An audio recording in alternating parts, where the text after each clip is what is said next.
It's a blue morning show where the vibes are flowing, so fresh, so low. Everything's about Chelsea, feel like pride. We repping our team, standing side by side. We don't lose, we carry that blue. Cause Chelsea, see Chelsea, it's all true. All them a cheer, them a cheer. Cheer, cheer, cheer, loud, loud, loud, no. All them a cheer, them a cheer. Cheer, cheer, cheer, cheer, loud as the crowd.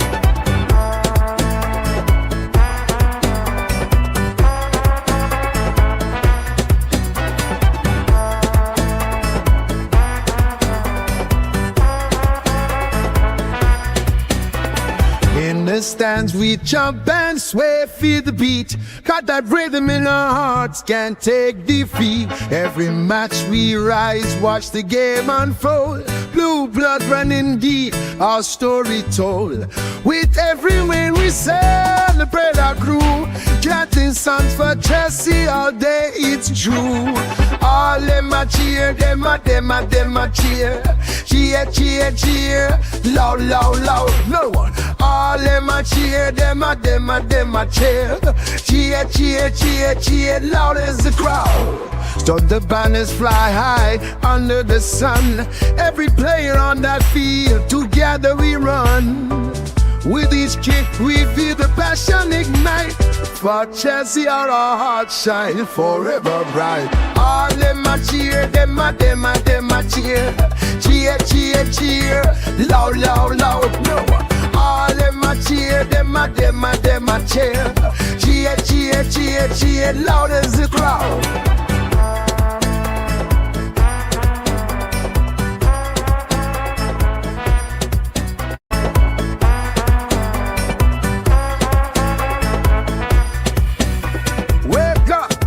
It's a blue morning show where the vibes are flowing, so fresh, so low. Everything's about Chelsea, feel like pride. We repping our team, standing side by side. We don't lose, we carry that blue. Cause Chelsea, see Chelsea, it's all true. All them a cheer, them a cheer. Cheer, cheer, cheer, loud, loud, loud, no. All them a cheer, them a cheer. Cheer, cheer, cheer, cheer, loud as the crowd.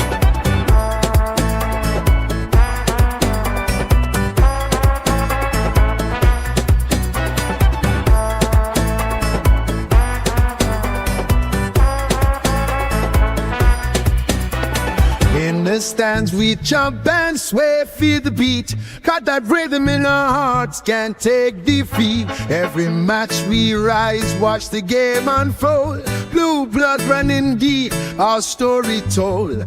With every win we celebrate our crew. Chanting songs for Chelsea all day, it's true. All them a cheer, them a cheer. Cheer, cheer, cheer, loud, loud, loud, no one. All them a cheer, them a cheer. Cheer, cheer, cheer, cheer, loud as the crowd. So the banners fly high under the sun. Every player on that field, together we run. With each kick we feel the passion ignite. For Chelsea our hearts shine forever bright. All them a cheer, them a cheer. Cheer, cheer, cheer, loud, loud, loud, no one. All them a cheer, them a cheer. Cheer, cheer, cheer, cheer, loud as the crowd.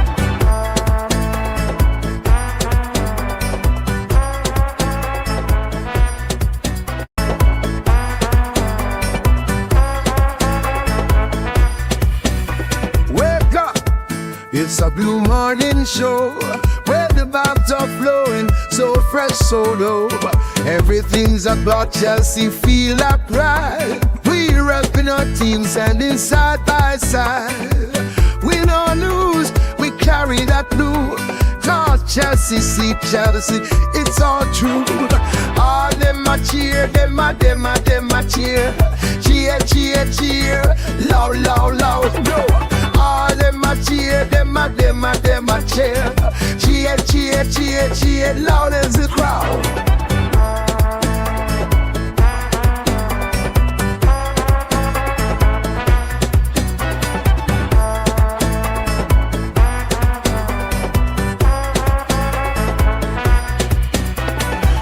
In the stands we jump and sway, feel the beat. Got that rhythm in our hearts, can't take defeat. Every match we rise, watch the game unfold. Blue blood running deep, our story told. With every win we celebrate our crew. Chanting songs for Chelsea all day, it's true. All them a cheer, them a cheer. Cheer, cheer, cheer, loud, loud, loud, no one. All them a cheer, them a cheer. Cheer, cheer, cheer, cheer, loud as the crowd. So the banners fly high under the sun. Every player on that field, together we run. With each kick we feel the passion ignite. For Chelsea our hearts shine forever bright. All them a cheer, them a cheer. Cheer, cheer, cheer, loud, loud, loud, no one. All them a cheer, them a cheer. Cheer, cheer, cheer, cheer, loud as the crowd.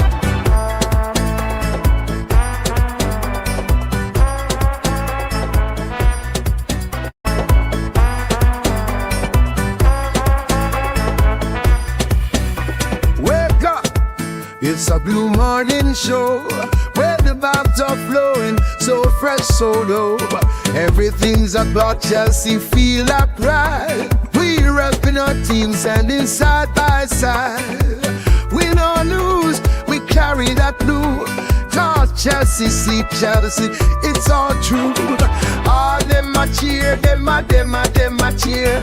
Cheer, cheer, cheer, loud, loud, loud, no. All them a cheer, them a cheer.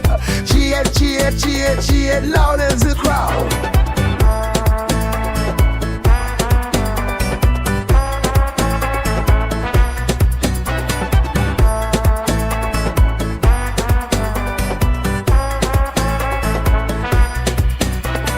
In the stands we jump and sway, feel the beat. Got that rhythm in our hearts, can't take defeat. Every match we rise, watch the game unfold. Blue blood running deep, our story told.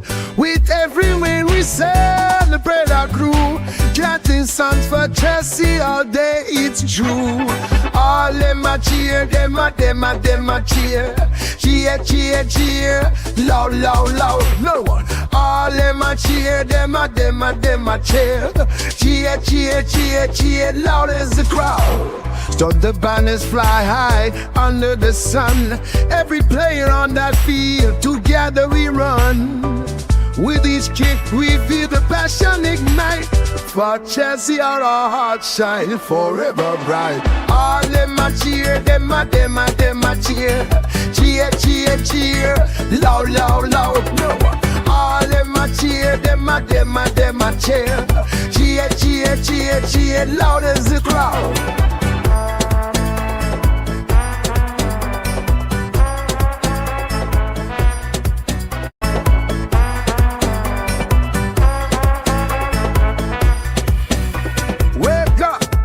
It's a blue morning show where the vibes are flowing, so fresh, so low. Everything's about Chelsea, feel like pride. We're repping our team, standing side by side. Win or lose, we carry that blue. Cause Chelsea, see Chelsea, it's all true. All them a cheer, them a cheer. Cheer, cheer, cheer, loud, loud, loud, no. All them a cheer, them a cheer. Cheer, cheer, cheer, cheer, loud as the crowd.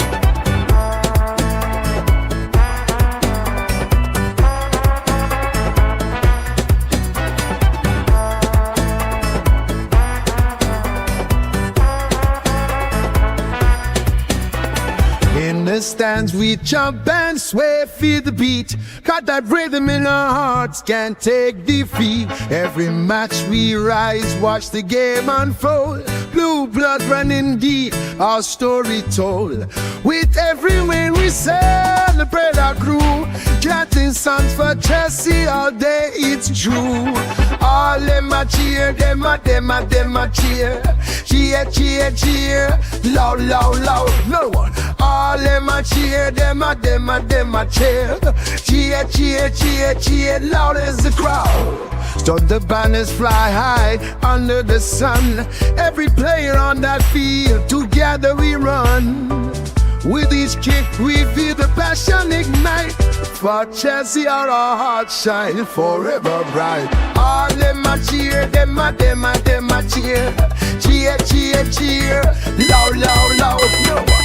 All them a cheer, them a cheer. Cheer, cheer, cheer, cheer, loud as the crowd.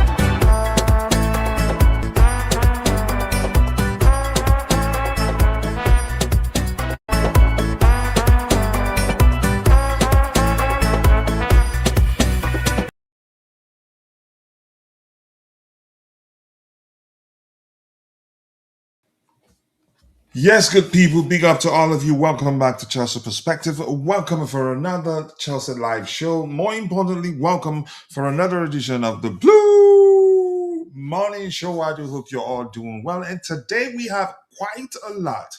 Is that quite a lot? I'd say quite a lot to talk about because, we'll talk about the Semenyo drama.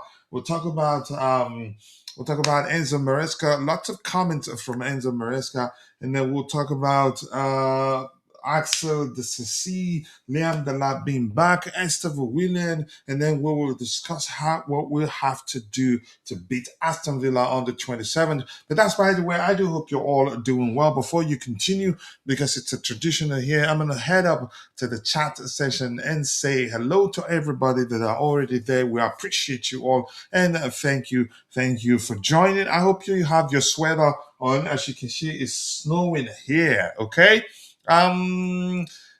Today's debate. Chelsea just pulled out of the Semenyo race to back their current squad. Is this the right move, or should we have spent the 65 million? Also, do we sell or loan Disasi? Yes, then there are a lot of things that you can say that must have led to Chelsea deciding to pull out. I don't think they just did for the sake of it because he's an excellent player. Let's say, sadly, he didn't reject us. If we really wanted him, or if we could avoid him, I'd say we'd just get him. Let's see what else we have here. And my bro says, sell Gittens. He's not good enough for league. Keep Garnacho. Bring in Semenyo to compete with Garnacho because Gittens is not pushing Garnacho. Numbers say he's pushing. Gittens has 5 assists and 1 goal. Garnacho have 4 goals and 1 assist. The disparity isn't that much, really. And both are good players. I think all they need is time. Here's the thing. I'm confident they will both come good. If we sign Semenyo, I'd be happy. But if we don't sign Semenyo, I'd still be good. Remember, Quenda is still coming. Yeah. So both are good players, and both didn't have full preseason.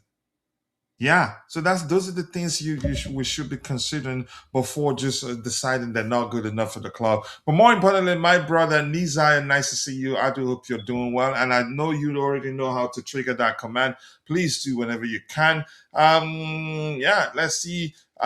He wasn't okay. Let's see. Okay, there's some comment. I think I've read that. Good morning to you too, my bro. I do hope you're doing well. He said it is 4:54 and just. Okay, my notification, and you decided to come support your brother. I appreciate that. Let's see what else we have here. The new AI that's policing the chat. It's actually doing well, really. Help us hit the next milestone. Drop a like on the video. It doesn't take much to do that. It doesn't even take half a second because the more likes we got up, the more the YouTube algorithm will be triggered and be forced to push the stream to more people who'd be interested in the topics we'll have lined up. So yeah, more likes, people, more likes. Keep dropping the likes on the stream, people. The likes do go a long way. Semenyo wants to win the Premier League, and that's the reason why you believe he's joining Man City. Yeah, of course, they're the most serious, in my opinion. And if I had to choose, if I was Semenyo and I have to choose between Manchester United and Man City, I'd take Man City in a heartbeat. Yeah, and probably he did before then. He knew Chelsea weren't that interested. Semenyo's situation is embarrassing. I like it when I hate it when people reason like that. There's no embarrassment there. Let's say it is me and not the directors, and I'm Chelsea. I don't see any embarrassment in it. I cannot afford what I cannot afford for whatever reason that has, irrespective of the reasons that have led to me not being able to afford that. That's it. I move on quickly. And I think it's okay to feel ashamed that you're not able to do something. I get it. Banter comes into play, but no shame there. We just decided to pull out that we're okay with the squad we have. For some reason, whatever reason that is, I'm okay by it. I don't care what anybody thinks. Even if you say he rejected us, okay, so be it. I'm actually happy with the squad we have, but I knew if we sign Semenyo, he makes us even better, and that's that. And since we're not going to sign him, I've moved on. It's really that simple. But that's by the way. Keep dropping the likes on the stream, people. The likes do go a long way. More importantly, nice to see you and thank you for joining the conversation. And fundamentally, blue, nice to see you. Big up to you too. It is really a bad look. It's not a bad look, anything. That's a dangerous mindset to for the reason of what people might think about you, say about you, or how they see a situation. You do what you cannot do. That's not okay. That's a very, very dangerous mindset. And I'm mature enough. I've learned a lot in life to know that it's not okay, really.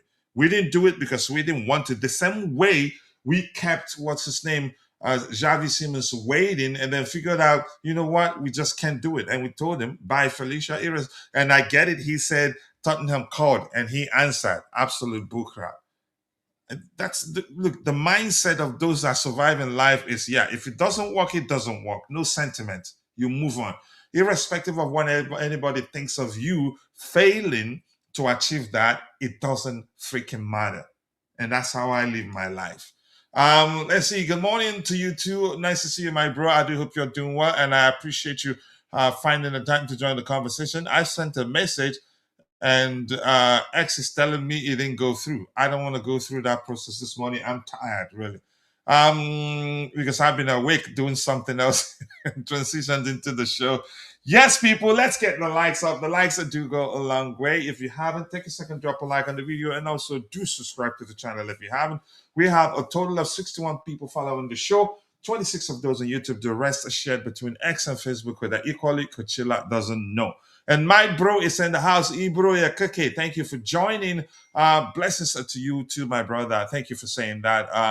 And much love to all of you this holiday period. I hope you're all enjoying the holiday period, spending time with your loved ones, getting some much needed rest, and then January will all go again. Chelsea Sporting Directors with their analysis. I'm not gonna blame them. I start blaming them for something I'm not sure was ever their fault.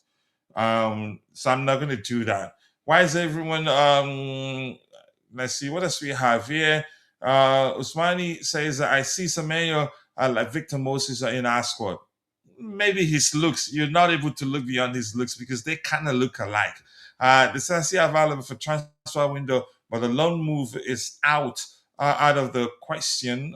Yeah, I'd rather we sell him on a permanent. All right, I'm gonna scroll to the very bottom, and then I'll try to get your subsequent contributions in the chat, but not until I get a comment from a paid member in Ebro, my bro.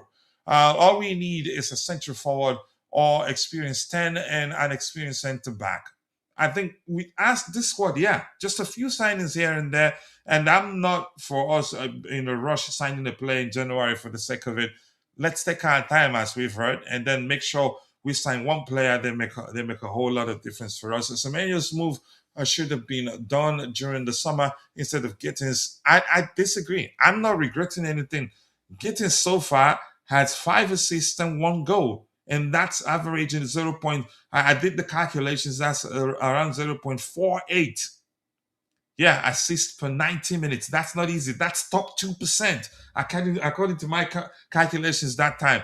But because we expect too much of him, irrespective of how well he does, we don't care. Even Garnacho, unfortunately. But numbers tell a different stories. Number tell us that Gittens is actually doing really, really well. We just need to support him. And he got 5 assists, 1 goal in a heavily rotated side with how you can say him not having a full preseason at the club. But we all see things differently. You have every right to think like, yeah, he's full of it. That's up to you. But in all honesty, for me, I'm happy with signing him, and I think he will shock a lot of you. And already his numbers say he's doing well, but I know a lot of you wouldn't want to look at the numbers. You just go by what a lot of other people are saying. But that's right. Wait, give me 1 second here. I'm gonna bring on someone to hear how he's doing, how he's enjoying his holiday, and I'm not gonna say who that is until I'm ready to introduce him. I'm experimenting with a whole lot of stuff. It's not working. The dual format stream doesn't look good on portrait mode, but it looks good on landscape mode. And the process of getting it to look good on both on YouTube, it's not something that's easy to do. But that's, by the way, I have the captain of the community on the panel in Constantine Dundee. Big up to you, my G. How are you doing? And thank you for joining the conversation. I do hope you're doing well. Yeah, doing well. Thank you. Big up, Coach. Merry Christmas. And to everyone in the chat as well, Merry Christmas. And hope everyone's having a good one. Yeah, a lot of I was seeing something, and the question I want to ask: did he have a presser and I missed it? Because I'm seeing some comments. Maybe he was interviewed. You could say not a presser, but he was interviewed. Something to that effect. Is that the case? I don't know. He hasn't done a presser. No. But some I important think they're comment just from him. taking Yeah. comments from a while back in interviews, and they're just putting them together and stuff, which is they usually do that. But yeah, you got to be careful for those ones. All right, let's see. We're gonna start discussing the items we have lined up without wasting much of your time, because yeah, you could say we have plenty today. Not necessarily transfer news, but some important news for us, and I think we will have fun discussing them. So the first item, the Semenyo story, interesting. We did a show where we discussed whether Chelsea should hijack the deal, and then we heard from David Austin. We have it on the screen here. Let's read it. This is old. This is not the truth right now. He reads: Chelsea have made an initial inquiry about signing Semenyo in January. Chelsea had planned to sign a new forward in the summer, but have contacted Semenyo's camp about the condition of a deal with a view to a potentially accelerating their plans in January. It sounded like we were serious. It sounded like we were going to be part of it, and we have a good chance. And I think we did see some reports suggest that actually we have the upper hand, and blah blah blah. And then a few hours later, this emerged saying, okay, this one in particular, but this today is saying that Man City is in strong opposition to pursue a deal for Antoine Semenyo after Chelsea's interest. After Chelsea end the interest, but it will require players out from Man City. Oh, no wonder Vince said what he said. But here, the report that Chelsea will not be signing Antoine. Is it Antoine? Is that how you pronounce it? Antoine Semenyo. They made an inquiry along with a lot of other clubs. Feeling is that they have strength in depth across the front. And here's the thing. I know a lot of people will say, yeah, that's not the case. But I really do think what we need is just patience. I think we'll be fine. Numbers say Gittens is actually doing well. Even Garnacho is doing well. But we're going by what we see during games. A few minutes of mistakes here and there, or errors trying to orchestrate the dribble, and we're losing our SHIT. I think Chelsea fans were more into seeing and believing. Seeing is believing, but there's nothing wrong in that. I wanted us to sign Semenyo because, yeah, if we sign him, he'd make us better. Not necessarily because were as bad as a lot of people are making it out to be in that department. But that's my opinion anyway. Let's hear from Dante. Yeah, coach. Yeah, Maresca did complete looks like a conference just came up before. I just seen it now actually. So he's done a press conference. Mm. So I didn't see that. That just came up. So yeah, look, Semenyo is well. Let's look at his numbers first. So last season, for example, I think he had 8 goals. he's been in the Premier League. This is his third season. He scored like 8 goals, 3 assists, something like that. 8 goals, 2 assists in the whole season. Now imagine we signed him. What would Chelsea fans say? I don't think they'll be very over the moon deciding. This season, he scored 11 goals so far, so he's had a good start to the season. But my main point is, we haven't really seen. This could be just a little flash here and there. I don't know. And the other stat I did bring up, which I was worried about, is he's the number one in the Premier League for losing the ball. So, Mm. and he needs a lot of space. He runs into space and needs a lot of space to operate. So, yeah, I don't know. I think it's one of those that you bring that'll struggle at first, and then he might be good after a year or half a year. He might get into it and then be good. It's very like similar to Neto. Came from a system that you play that way, where Neto was the star of that system with Cunha. He's the star of their squad there because they haven't got better and the way they play. But put him against low blocks most of the week and other high pressure, he won't get those numbers anymore. So it's one of those. It's a risky signing for anyone that gets him. Depends how they use him.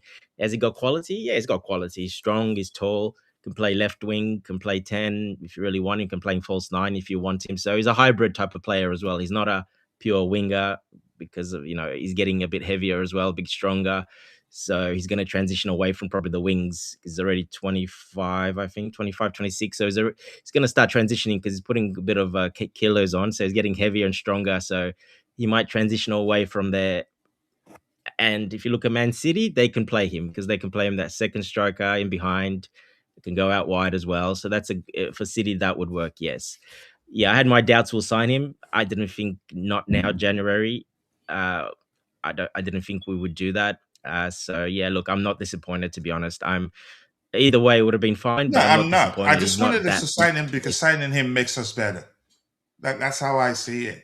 But I see a Yeah, lot we of don't people know that, losing coach. their SHIT and how shamefully it is. It doesn't look good. Doesn't look good how? Now we Yeah. inquired and decided, okay, we're no longer interested. I think we're good the way we are, and the plan has always been to sign one in the summer.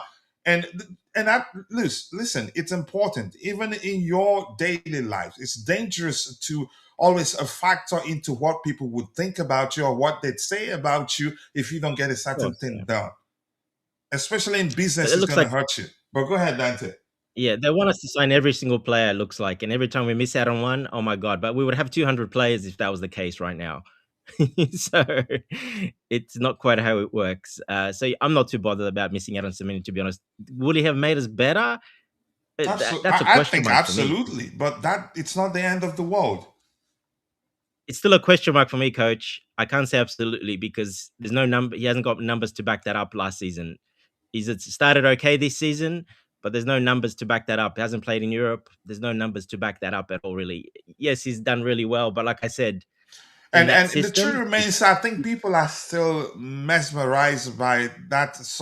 You could say he's had a high number of, you could say considerable number of high profile performances this season. he's scored some nice goals, so Yeah, that exactly. makes That's what. Yeah, headlines. exactly. That's what you can say. That's what charmed Chelsea fans. I'm not saying he's a bad player. He's an excellent player. That doesn't change any. And I would have loved us to sign him because he makes us better. But the reason why Chelsea fans are drawn to him that much, he's a good player, truthfully.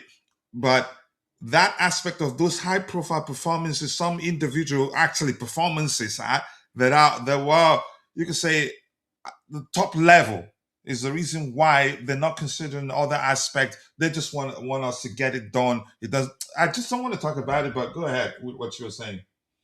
Yeah, coach, and that's why I brought it up. He loses the ball the most in the Premier League. When he dribbles, so he loses the ball. That puts you out of. It's not a problem for Bournemouth as much the way they play. but it is a problem for us if he plays for us and that happens a bit more. So yeah, you can imagine the crowd getting on him. Watch his games. He has a very high usage because he's the guy to go to. They don't really have any guy to go to, so he's the guy to go to. So he wouldn't be that in our team. Going to be half the Leicester touches. Now, if you do that, do the math, half less touches, the same amount of ball losses, tighter spaces, not as much open space. Well, then you're looking pretty much like a Garnacho or Gittens, same numbers, same everything. So uh, yes, he's stronger. Yes, he's taller. Yes, he's a bit more versatile. That helps. That's the only part that would help. But I think he's probably hit his ceiling. This is his ceiling now. I don't think there's more. In Gittens and Garnacho, I think they can go higher levels because they're only 20, 21. So let's not forget this guy's 25 or 26. I can't remember. I think he's 25. So if he hasn't turned 26. So yeah, he's a ready-made player. But again, it's risky. Like I said, there's no evidence that he's done it in the Premier League. People are saying he's Premier League proven. Well, he hasn't done it only the start now. He started well, yeah, which a lot of players can start well. But the previous 2 seasons, look at his numbers. 3 goals, I think, 2 seasons ago. 8 goals last season. 2 assists only. Four assists last season. That's not good numbers. That's not a very good number at all, in my opinion. So if you factor in the price and then you factor in, PSI and all that stuff, well, he's going to be wanting a lot of money as well, wage-wise, I think. Yeah, I think anyone that wants probably to see him, I was actually suspicious that we're probably not going to be able to match his salary because all the clubs are interested, all the clubs that don't offer heavily incentivized a salary like we do. That was when I knew, yeah, probably we're going to have an issue, even if we're yeah, serious getting the deal across the line. and that's why he's a ready-made player, Mhm. that age, where he's coming into his peak. We have most of our players not even close to that age yet. We're still, a couple of years away. And So, I don't get the yeah, I don't small think screen of a thing that fans are talking about because it will make them look even more stupid if that's exactly what they did with that. They might have tried their luck because probably they saw pictures of the guy floating around or video of him floating around on the internet, him referring to mhm. Chelsea as we. And so they decided to try and heard what they heard and decided, no, no, Felicia, thank you. Not that he's a bad player, but just there are some factors that no need to even start to try to discuss it because we weren't there. But Yeah, go but ahead, coach, he what you're said the saying. same thing about Arsenal. He said he's a grown-up and Arsenal fan. Oh, he said that too. Yes, he said that too as well. He's grown up an Arsenal fan. Yes, he All said that right. too. I'm going to So, catch up with and what now we he's have going in to the go to chat. Man City. Yeah. Okay. I'm going to So catch up with that what we. tells you he's probably Mhm. going to the biggest bidder, basically. I mean, these days I don't trust football. That's what they say growing up. So I'm gonna catch up with what we have in the chat. Come back to the panel. Get Jay's opinion on. Yeah, I think that's it. That's the one where we are at Semenyo. Let's see what else we have here. This mod mod manner is killing me because the Teveo corrected you saying it was a presser. So I forced mod manner to respond to it. You know what he said? He said, "My bad, bro. My brain went to Stamford Bridge for a sec." what did you What did you He's got say? an All right, attitude. This let's one. see. We will see if it was a mistake. If he helps Man City win the league and we fight for top 4, you're gonna see it as a mistake. I'm not gonna see it as a mistake. Honestly, that's how I operate. I'm not going to see it as a mistake. If we cannot afford him, we cannot afford him. And I'm quite sure the reason we didn't push is simply because we just cannot afford him. Remember, we're still under a financial, what's the correct, the most accurate term to use here? Constraint, is that the correct term? Yeah, coach. Restriction But works. even Man City have to sell to buy Yeah, him if they want. it's not that simple. Yep. It's really not that simple. So let's see. So if he helps them win the Champions League, all the trophies, I wouldn't say it's a mistake. I will not. He didn't go there and won it alone. And he will not go there and it would be him alone scoring all the goals and creating all the chances, putting it away by himself. I will not say that. I don't operate like that. If I move on, I move on. It's as simple as that. Yeah, because he is a Chelsea fan. That's another thing that drew a lot of people to him. That's an excellent point. A lot of people weren't interested until they saw that video of him referencing referring to Chelsea as we in a statement that drew a lot of people to him. Yeah, that's the truth. It's the flavor of the Um, month, in other words, coach. yeah, we're drawn to him because Gittens and it and Garnacho and it. Can you go compare Gittens' numbers to his own numbers this season? Compare Gittens' numbers to what's his name, the Man City Belgian international, the winger, Doku.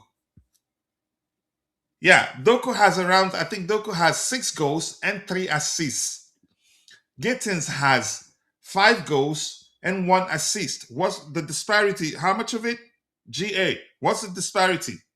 Not much. And Gittins, in terms of assist, is much better than Doku. And I want that from my winger. But Gittins, usually, I think he's changing now because usually he scores more goals than assists. And I did know at Chelsea, probably going to get a lot more assists than goals. But my point is, go compare his numbers to that of Doku, who's played nearly twice as many minutes as him. So sometimes context matters. But because you expect too much of the kid, irrespective of how well he does, you don't give him credit. You don't see, and probably you could say the mob mentality. Because some big accounts are saying Gittins isn't good enough. You just go by that. I urge you, go look at his numbers. His assists per game per 19 minutes is 0.48. That's top 2%. Yeah, that's not easy. Plus the factor that he hardly ever plays, doesn't play all the time, didn't have a full preseason. Those factors, you have to consider them. But the numbers say the kid is actually doing well. But of course, because even before we signed him, people weren't happy. So he will always carry that with him. He has to start performing consistently before people will accept that he's good enough. How many goals does Estevao have? I think they're pretty much the same GA. Estevao has 6 GA, but I get it. People will go by the goal Estevao scored against Brazil, high-profile goal, and then again, you can say high-profile stuff compared to the Gittins assist, but they're all equally important. My point is, I think we're judging this kid unfairly.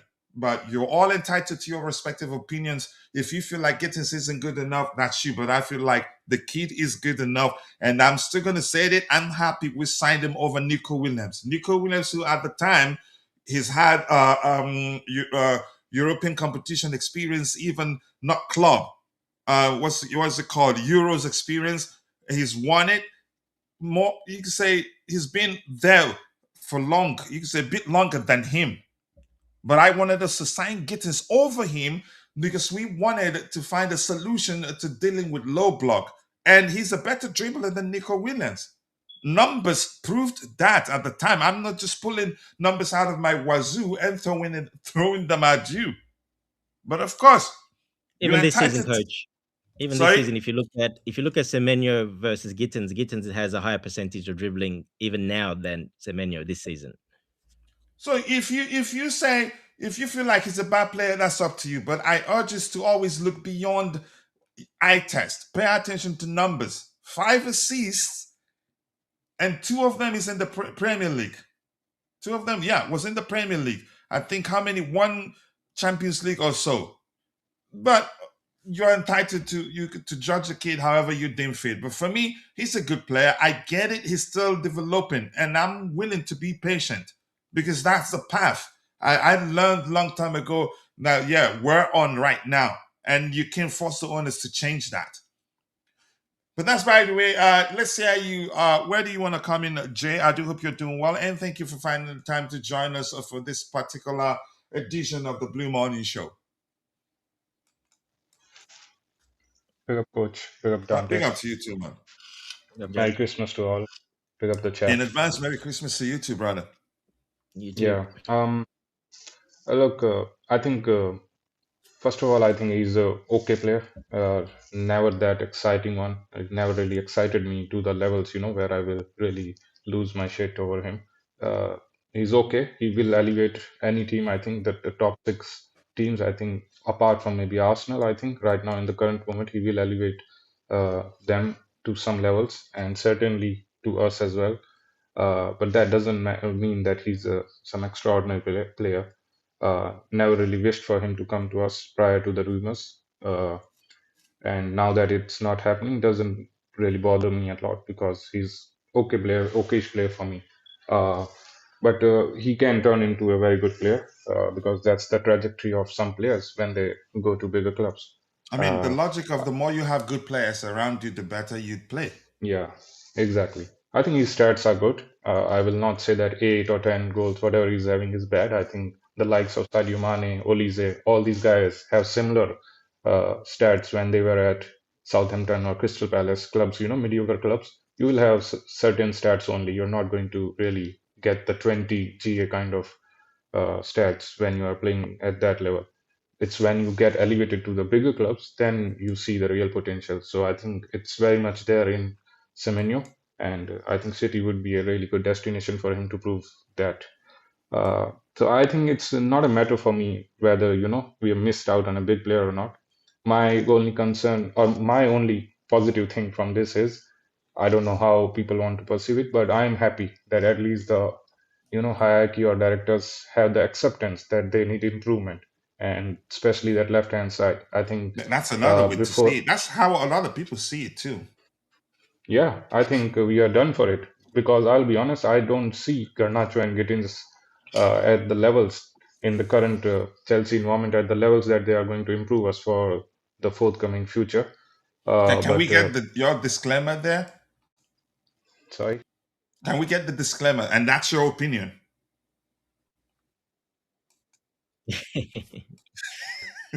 they are not really going to help us in the near future. They're not going to elevate us, and that we have seen in the few matches that we have. And I'm happy that they've got the acceptance, and acceptance is the first step before you really make an improvement over there. So I'm really happy for that part only.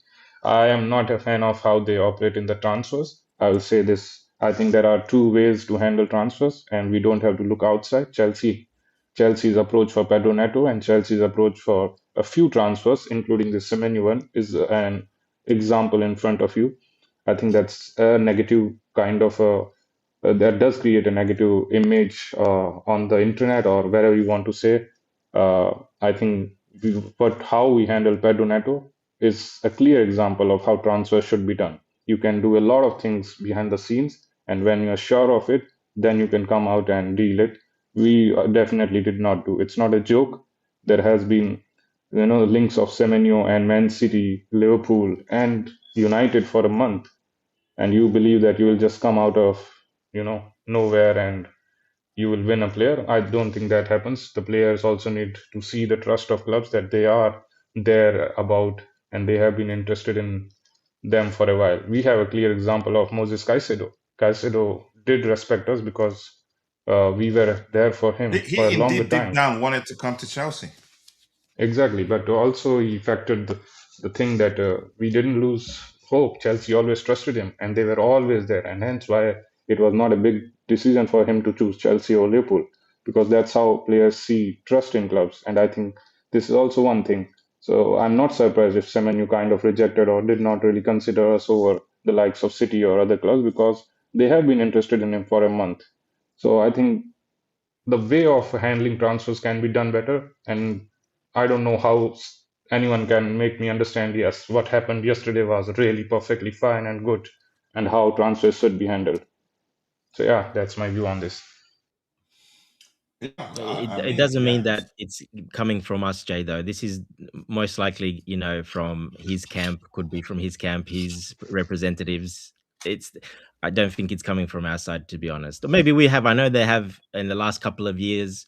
They actually put us. We were trying to clear out some people, trying to fire and move on some people because of that. They didn't want that. They didn't like that about the setup. So they were working behind the scenes to move some people on, or if they catch people, leaking information out, they would move them on straight away, no second chances. So that's a policy they put in after a year after they came in. I remember that was a big thing to them. They couldn't, anything they said or done, it was out in the press the next day because people would talk. So I know they've tried very hard to clamp down on stuff like that, but some of it is unavoidable. You just can't because there's other parties involved. So, as in, like I said, from his camp, other team. So it's pretty hard these days with social media and a lot of these journalists that have inside information. It's very hard to get not to keep it in house.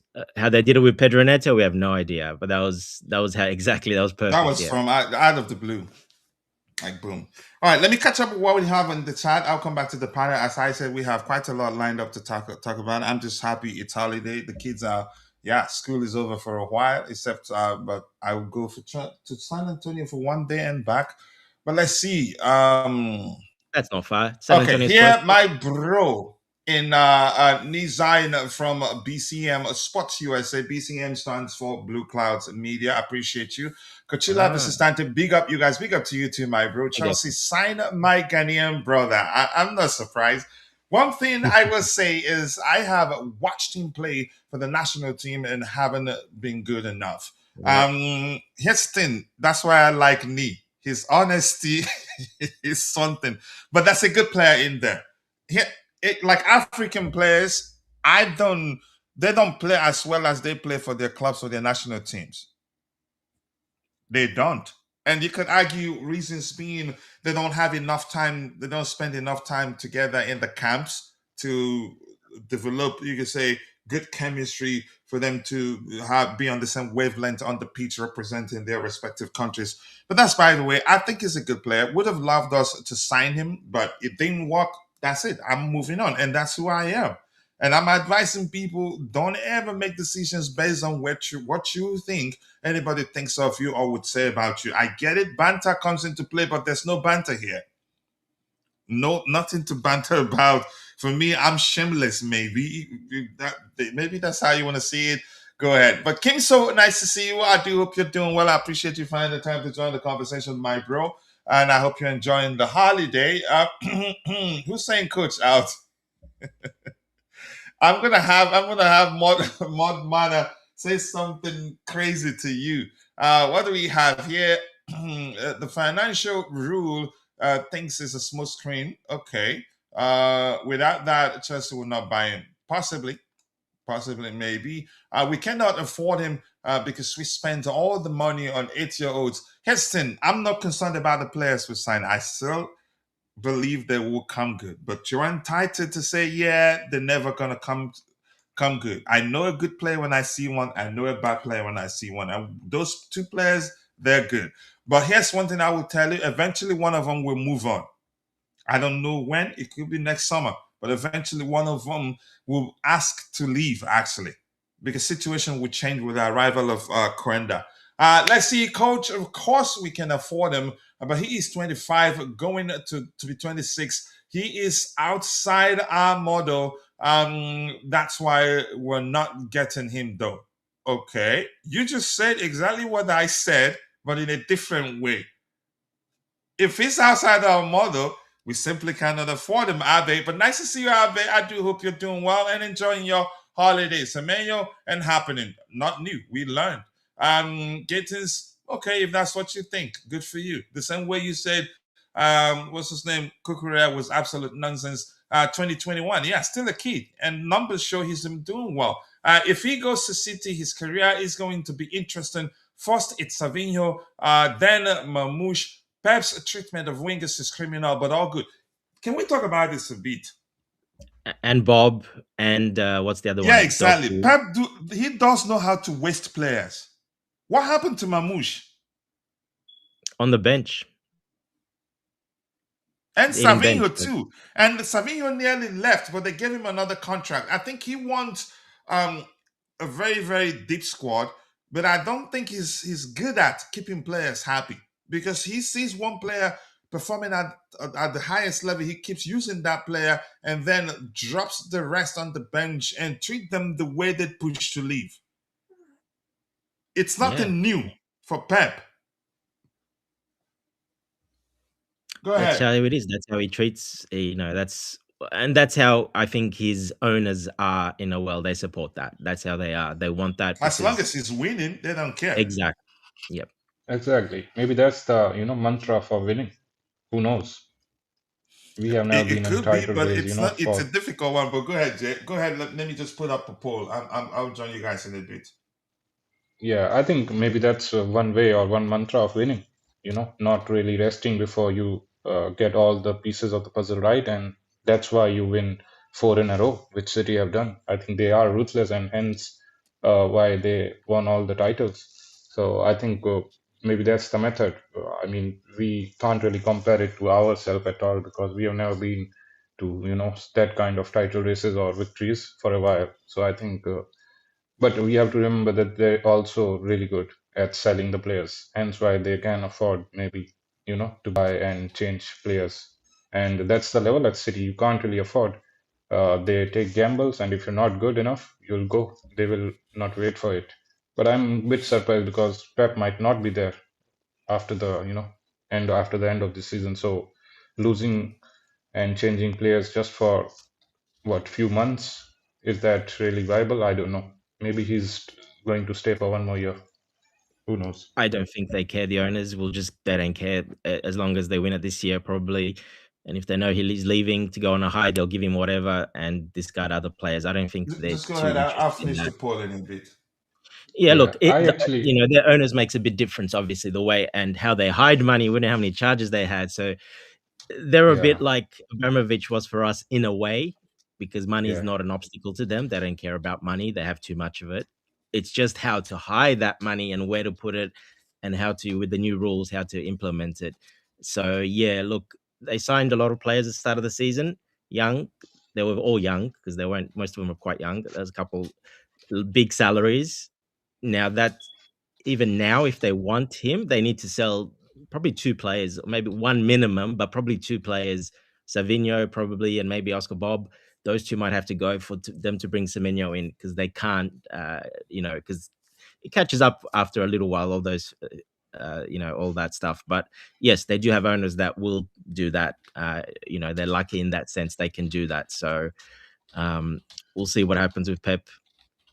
We'll see what happens. I If he leaves, he actually, leaves. If he doesn't, he He doesn't. does know how to waste players, not just wingers. Look at Nathan Aki. There's John Stone. Um, a few. They're Oh, loaded yeah. there. Some of them are still there actually. And this guy had Yeah, to yeah, go yeah. out Well, they on bought a loan, couple of probably defensive because midfielders yeah. Go to ahead. try to compete with Rodri, and they haven't played. They're not good enough, and they all those have failed basically. So they the will need to replace Rodri as well. So he's getting a bit old now. So he's getting older and older. So yeah, look, they got some it is what it they is. got some It's worked, failures. good, A lot, but they've plenty, had a right? lot of I would failures. say. Yeah, Yeah, the goalkeeper from Burnley, James Trafford, I think, is not playing anymore. yeah, yeah, yeah. Yes, the goalkeeper too. He'll be And gone you could probably. argue that Even one was that also just for Uzbekistan quota. guy, I think, what was his name? Kushnov, I think the defender is not even playing. And we have to Kusanov, yeah, the yeah, the one guy that from started. Yeah, Leeds, Phillips guy, the midfielder, I don't remember his he's name. never played at all. Oh, the Englishman. Calvin Calvin Phillips. Calvin Phillips, yeah, he's gone. I don't know where But are The all even the these new one Englishman. they players. His was signed, the worst story ever. Pep sometimes just does what he likes with players, just brings them in and boom, they're gone. well, even the replacement Doku, for him, that Martinez, I think, he's exactly the same. He has hardly played at all. He hasn't. Yeah, they signed the guy Martinez, a defensive midfielder, to cover for Rodri when he got injured again. So that guy hasn't hardly played at all. Very now here and there, a few minutes here, a few minutes there, but hasn't really played either. So yeah, he I doesn't would really I would care. actually I would yeah. actually like for us to try for Oscar Bob. I think he's in that bracket, dare I say, in the Palmer kind of deal. Oscar Bob, He's really good. I think Oscar Bob is talented. And this is you maybe think one of the they'd situations sell where him to they, us? yeah, because I think Savino and Momus, I think they don't really have that much of value in them right now. So I don't know if people will pay that big for them. But Oscar Bob, I think people will pay, and that can be a reason City might be forced to sell him. And it's pure profit for them as well. On the books, it looks good. Yeah. But he's All a right right. winger, though. Do we really need another right winger? Okay. I thought he's kind of that Swiss knife, army knife. He can play all across. I don't know. He's naturally a right winger, and he drifts to the right. That's his side. He's a right-sided player, so likes to cut inside. So I mean, I don't for that. Look, it'll be good to have him, obviously, but I think yeah, I don't think we need that right-hand side, to be honest. With Neto and Estevao, I don't think we need him, to be honest. Not now anyway. Yeah. Yeah. All Semenyo, right, look, let's I'm see. not worried about it, but that Everton guy, Njai, I think he's really good. We should try for him. That's one player I'm really excited to watch. I don't Njaye, know what's for his what age. Yeah. position? I think he plays left wing. He's a Njaye, left left is he Senegalese? slash Senegalese. 10. Yeah. He's Yeah, I mean, he was see, a lot playing of people, like AFCON, I you're think. saying, this player Jay, Yeah. the other one Bob, but these are all very young players, and even in Day, he's just come to the league now. I mean, there's no proof of him that he's done. I mean, he's played for 3 months only, and people's saying he hasn't done nothing yet in the Premier League. Yes, he's looked good because he's a flashy player. He's very technical, but I don't think there's nothing there yet. And there's no way Everton would even sell him. First of all, they just bought him 3 months ago, so he's not going anywhere. Yeah, Kimson says Semenyo was free last season. I don't know how true that is. Maybe I wasn't paying attention. He Wilson was, Money, he was free, coach. And was like he I said, he really? only had 8. If we'd signed him, we'd probably sign him for 30 million pounds. And this is what our model basically is. We don't want to sign So those why players didn't when any a year. club sign him that time? I don't know. A lot of people said he's going to go, but his numbers were not good. That's the thing. That's why he didn't really go. He needed to stay. Because if he was He only had that 8 good, goals. why did he, as a free agent, didn't leave? Coach, he only had 8 goals and 3 assists for the whole season. Or 30-something games, 34 games or whatever it is. Oh, So let's his see. numbers were Wasted not money on good. Garnacho and Gittens. If that's how you see it, enjoy it. I see it otherwise. Yeah. Let's see what else we have here. Yeah. Okay. Just mod man doing his thing. Pull up Hassan Adoye stats compared to Gittens. I want to see them. Pull it up. Let us know. I want to listen to it too. He might have better stats than them, than those two, but those two right now has higher ceiling. The Gittens, to be specific, has a higher ceiling than Hassan Odoi. That's my opinion. You're entitled to say otherwise. Hassan Odoi might have finished the season with a better stats. Yeah, but I don't know. But this season, what does Hassan Odoi have?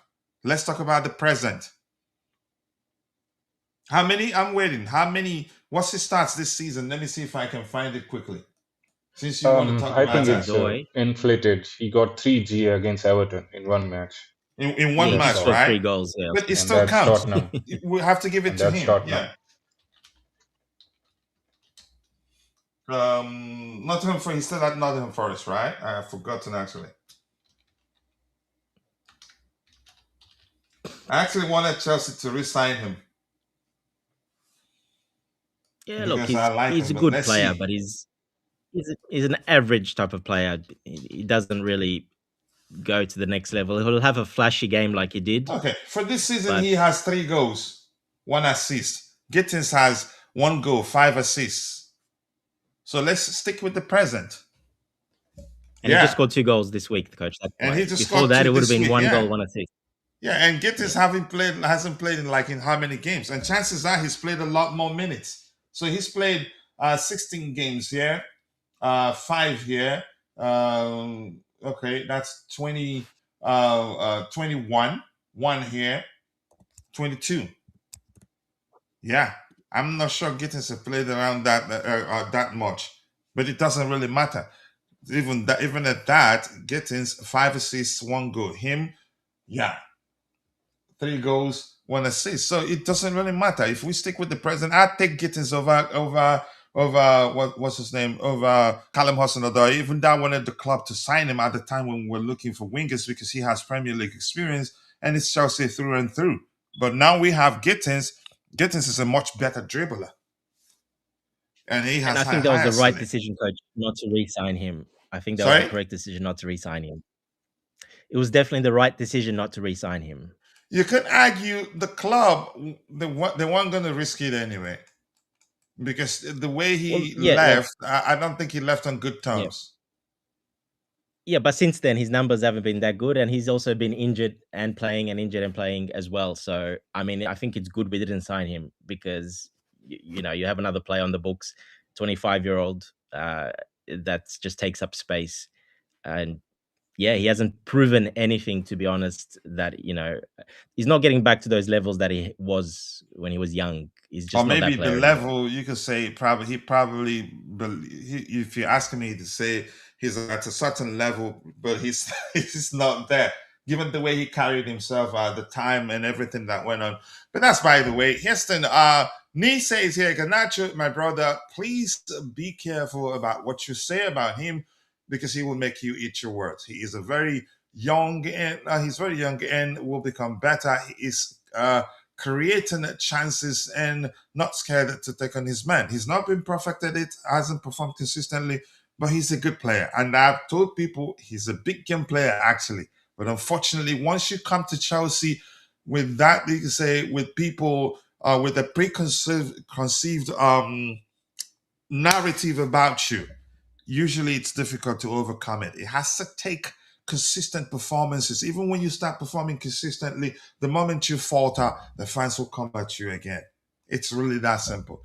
Let's see anything else. Keep dropping the likes on the stream. The likes do go a long way. Right now, I'm going to scroll to the very bottom and then come back to the panel so we can start. I'll try to get your subsequent contributions in the chat. All these speculations for Semenyo, he's going to Man City. No, we're not saying he's coming. We know he's gone. We know we've said bye, Felicia, or maybe he said bye, Felicia. Whoever said what, I don't really care. I've moved on. I picked him over. Okay, you're entitled. That's your opinion. And Kimso is embarrassed. Go inside your house. If if you're embarrassed, don't come out again. I don't like Pep. He is like a kid in the toy store. He always wants new toys every Christmas. I don't use. If Pep was our manager last season, we'll probably be fighting relegation. I mean, that's overstated. That's too much though. But I don't think he'd do as well as Maresca. He probably gets frustrated because he doesn't know how to be Yeah, he won't have pragmatic. the patience. He won't have the Yeah. patience, doesn't know how to be pragmatic. And he's not pragmatic enough, maybe, because he's starting to be a bit more pragmatic this season. Is from last season, actually, making defensive changes and all that, which wasn't his thing before that, a prolonged period of struggle by his team. My point is, yeah, he's always looking for ready-made players. And academy players do get a chance, but few of them, not as many. Let's see what else we have here. I'd play Gusto there over Gittens. Okay, go ahead, do it. I mean, it could work. You never know. Anything else here? I'm going to scroll to the very bottom, then we'll try to get your subsequent contributions in the chat. I apologize. I just cannot get everything as much as I like to interact with you. It's not going to happen. Please, there's just too many comments to get there, and I think it's going to make life a bit more difficult for us on the panel. But yeah, that doesn't change the fact that this show is fan driven, fan opinion driven. It's all about you. As long as you keep it aligned with the current topic, we try to address your comment in the chat. Otherwise, we'll assume you're having a good conversation with a community member in the chat. So this one here on the screen, whenever winning the league, you went from whenever winning anything under this owners till now. You've narrowed it down to the league. We'll be contending for the league next season. And this season, actually, even though I think we're not going to win it, you never know. Mathematically, it's still possible. But I don't think we can this season. But the progress we've made, we're getting there. Dante, look at what we have on the screen. Arsenal survived and beat Palace 7-6 on penalties. That was delicious.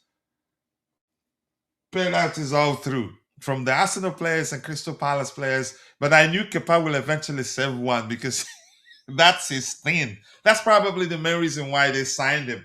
On penalties to set up a semi-final clash against Chelsea. This time, we must finish the job. Just don't let it go to penalties. If it gets to penalties, I can assure you, I'm concerned we're going to lose.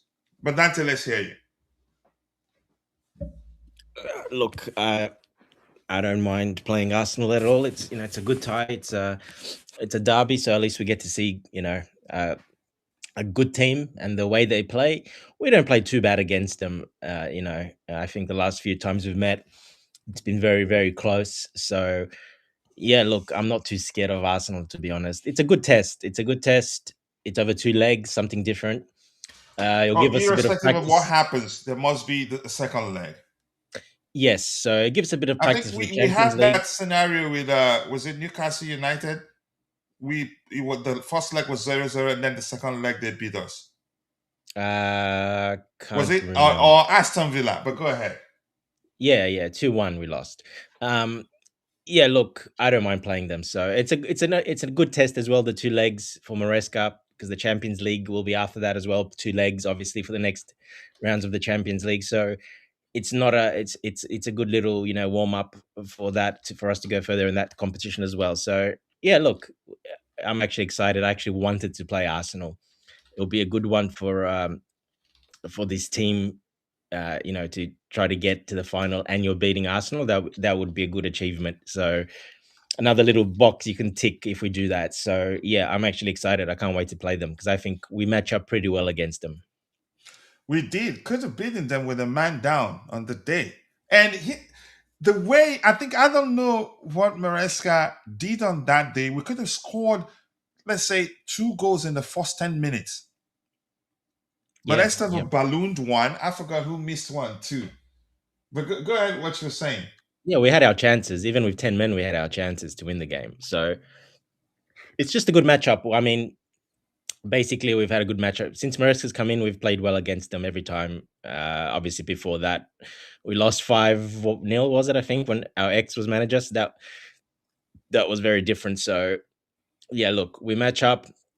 Caicedo won't be there the first leg. He will be the second leg. But we did see in that previous game when Caicedo got sent off, we still did very well without him. So I think we're pretty good. We'll have a good chance at this one, especially over the 2 legs.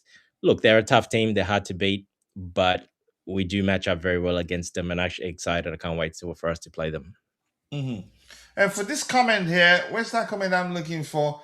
That said something to the effect of no other clubs were interested in signing Gittens and Alejandro Garnacho. That's a lie. And I remember that very well. The difference is that the 2 players said they want Chelsea and Chelsea alone. For Garnacho, for Gittens, Arsenal was cited, but they weren't that serious. But Tottenham expressed interest. Liverpool has scouted him. AC Milan and PSG, both European giants, were reportedly keeping tabs on him. But Alejandro Garnacho, Napoli wanted him. Bayern wanted him. Bayern also were interested. Juventus were interested. Aston Villa were interested. Atletico Madrid were also interested. The difference is, There was plenty at the time, was teams that those 2 players interested. just wanted Chelsea. It made it difficult for other clubs to even make a serious move. Just like the case, remember the case of what's his name, Xavi Simons. Bayern were interested. I think there were other clubs of Bayern, obviously, were interested, and they kept trying. Even I think United were also interested. It's just that he had to join. Ended up joining Tottenham because, probably we told him, we appreciate you waiting, but look, we have an issue here. I don't think we're not going to be able to do this. So stop saying no other clubs wanted them, like they were rejects and Chelsea just ran and you can say and signed them, or maybe I'm not sure how else to phrase it. But that's, by the way, Jay. Let's hear your thoughts. Chelsea versus Arsenal. Thank you. Sorry, Dante, were you saying something? No, you're right. And Xavi, £195,000 a week at Tottenham. That's why he ended up.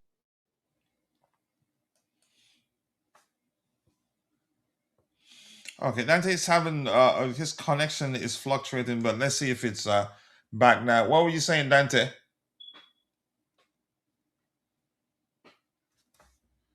Zubairu says he played Sorry, I don't know what happened. on the left wing no, just adding with over Gittens. Let's see it happen. Go ahead, Dante. You were saying something. Yeah, I was going to say, Aston Villa wanted him. You're saying Garnacho. There was a lot of teams wanted these players. Xavi Simons, I think that's what happened. But Tottenham did come with a very, very high offer. He couldn't turn that down. Basically, he's on £195 per week at Tottenham. We would not be able to give him that. Yeah. So Jay, Arsenal versus Chelsea, you excited about that one or you concerned? Oh, definitely excited. I think personally, I see them as our biggest rival, and what could be more sweeter than winning a cup by defeating them in the process. And I think this is, I think, the first time that we get such an opportunity against under Maresca, and I think it's good. Obviously, I'll be lying if I say that I was not really hoping that Palace comes, but yeah, I watched the match and it was heartbreaking. Arsenal do deserve it because they dominated it, especially that first half. They killed Palace, and I don't know how they managed to keep the score at nil. And so lucky. I think Arsenal could have scored 4 goals in that first half only. The goalkeeper was actually saving them. And the match went to penalties. I think they got the injury time goal, and the match went to penalties, and penalties were shocking. Both the goalkeepers Gabriel so Jesus crap. looks like he's back. Yeah, so crap. Both the goalkeepers, Palace and Kappa as well, always going to the wrong side, especially Kappa, and luckily he got one right, and that was it. I But think, honestly, I could have. You can say I knew he will eventually stop one. yeah, I think he has also worked out for us in 2 or 3 instances of penalties. I think where he actually was clutch. I think it was a Super Cup under Tuchel. I think where he uh, I don't know. There was 1 or 2 instances where he was clutch in the penalties. That was his actually biggest, positive for throughout his Chelsea career, that he was good at He won. You could penalties. say his penalty heroics won us 2 trophies. It'd be accurate to say that, really. Yeah, definitely. I think he was important in both of those. I think Palace could have substituted Henderson. I think the guy is really good at penalties, but Martinez was actually having a really good game, so it would have been unfair to just sub him off before the penalties. So I can understand. Anyways, I think it's exciting. The only downside is that they are going to play the second leg at their home. I think that gives them a really I will say they have a upper hand in that sense. I think having the second leg at home, having clear in mind what the target is, I think that does give them a little bit of advantage. But I believe in our team. I think Caicedo will be available in that Emirates game, so I think we have to win it by at least 1 goal. I think we can't afford to keep it at draw.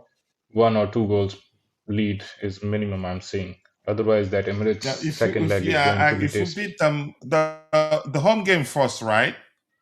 Yeah, it's at Stamford Bridge, the first leg. So if we beat them at home, go to their home, they'd come all out to get goals and win, and then we can exploit that.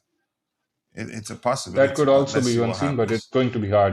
We don't have a good record at their home, and the crowd always helps them. So we need a lead, 1 or 2 goal minimum. We need a lead when we go to Emirates. That's how I see it. Yeah, we do. Nee says Doku, another Ghanaian who doesn't want to stay in his country, but is always in Ghana. Okay, partying with that. Oh, okay. Who wouldn't? But I'm not gonna say why. Just leave me alone. Okay, 3 months ago, no way. He's playing his second season at Everton now. Okay, they're talking about Njaye. Let's see what else we have now. All right, I'm gonna scroll to the very bottom. It says, "Nah, he wasn't a free agent." Okay, and it says, what are we reading here? Fundamentally Blue says it would seem that Chelsea AFC have swapped identity with Arsenal FC trading places. If that's how you want to see it, we're better than them. How more? When was the last time they won a trophy? Yeah.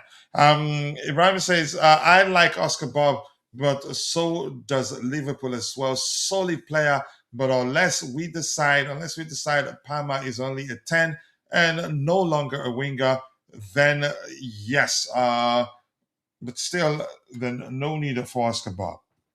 If it's available, I can assure you that we're definitely going with him. Let's see what else we have here. And we have gratitude 1914. I think I know who this is. How did I You have to change a name change to Kuchila. Is this ceiling semantic? It's a pure okay. It's pure nonsense. Okay, potential cannot be measured. Alas, subjectivity. Gittens is a hurry player. We all can see it evidently. I don't look. I think you should use all. We and all carefully. I'm still saying he's a good player. As I'm saying, numbers show he's actually done well. You have every right to think otherwise, and that's you. But I'm not gonna because you're saying we all can see it, and I agree. Yes, we all can see it. No, we all cannot see it because I'm not that part. I'm not part of that. I know the player even before we signed him. I knew him from Dortmund even before we signed him. He just needs time.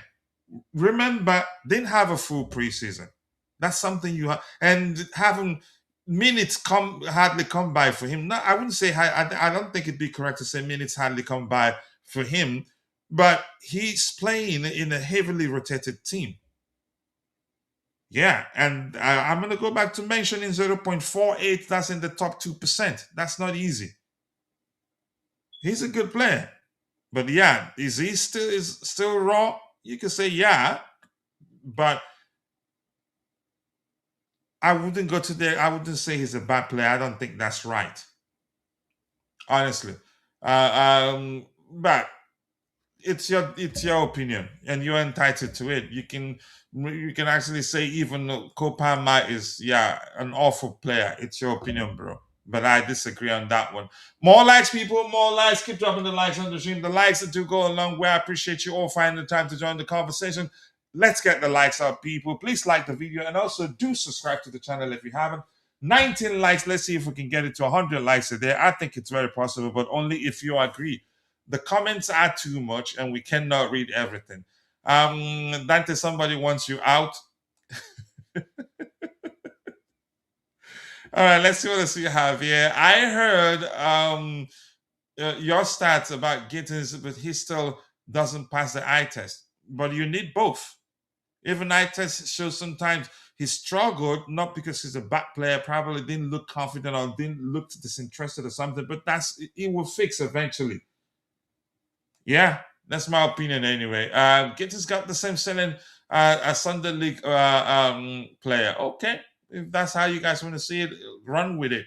All right, let's see what else we have here. Keep dropping the likes on the stream, people. The likes do go a long way. I appreciate you all finding the time to join the conversation this particular morning. It's still 5:49 a.m. CST for me. Christmas is tomorrow. I hope you're all enjoying yourselves. I guess I still have to get over this Chelsea. It's not the Chelsea of old. What do you mean by that? Yeah.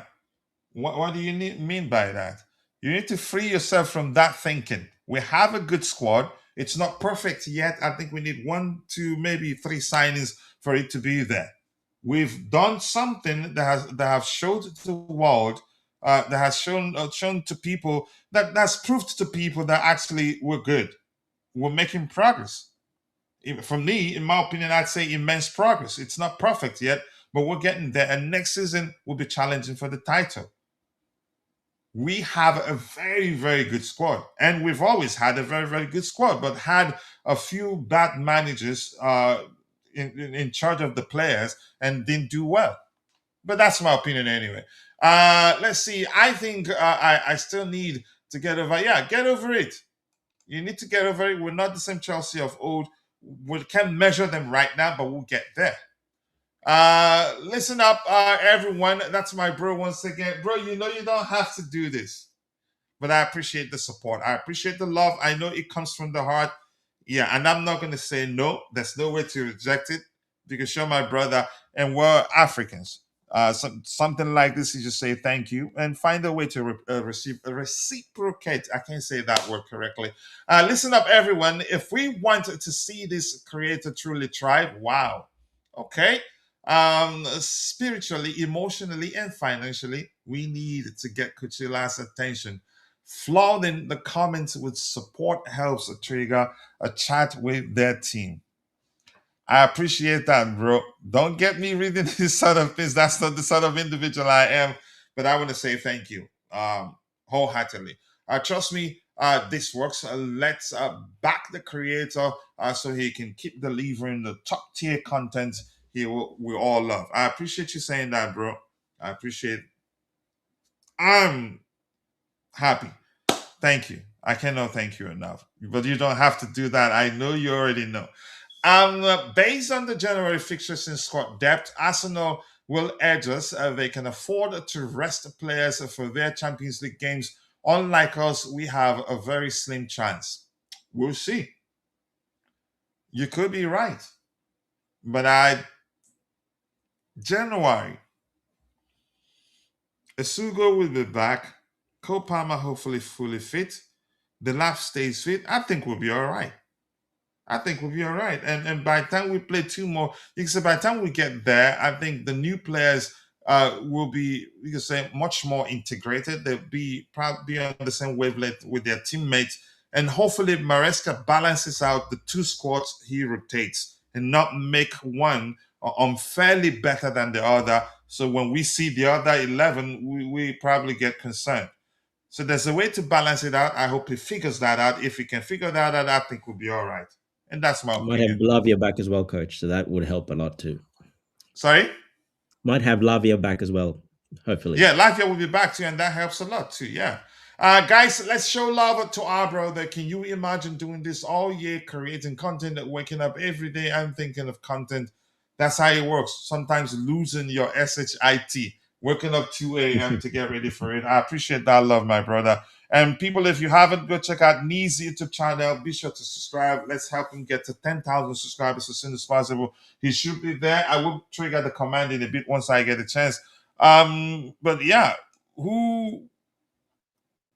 where are we? I think we've all spoken about the current topic, right?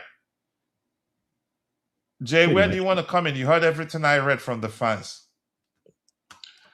Let me just tell Yeah. Nee, big up Nee, Merry Christmas. Don't make coach's head too big, please. It's getting bigger. Yeah, Don't make exactly. it My big. head wants to explode from the love he's showing.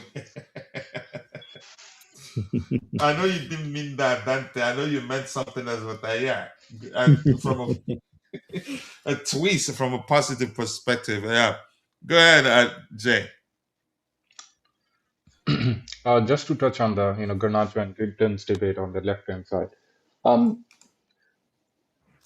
Look, there must be some truth to this, coach. You can't really ignore it wholeheartedly that we are really thriving and that position is really good. We have to accept No, that I'm not it saying is one I of never those said that, positions. but go ahead. Yeah, and there is a reason. Yes, Gittens has those stats. He's got the 4, 5 assists and 1 goal. But there is you know, there is a reason why Maresca is not favoring him, not trusting him over Garnacho, and not getting the big chances in the main matches. And the reason is because he's not at that level or he's very raw.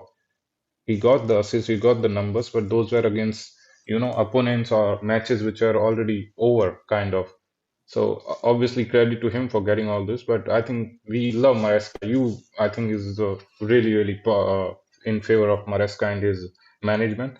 So you have to accept that if he is not starting, that is a message that he is not kind of trusting Gittins right now.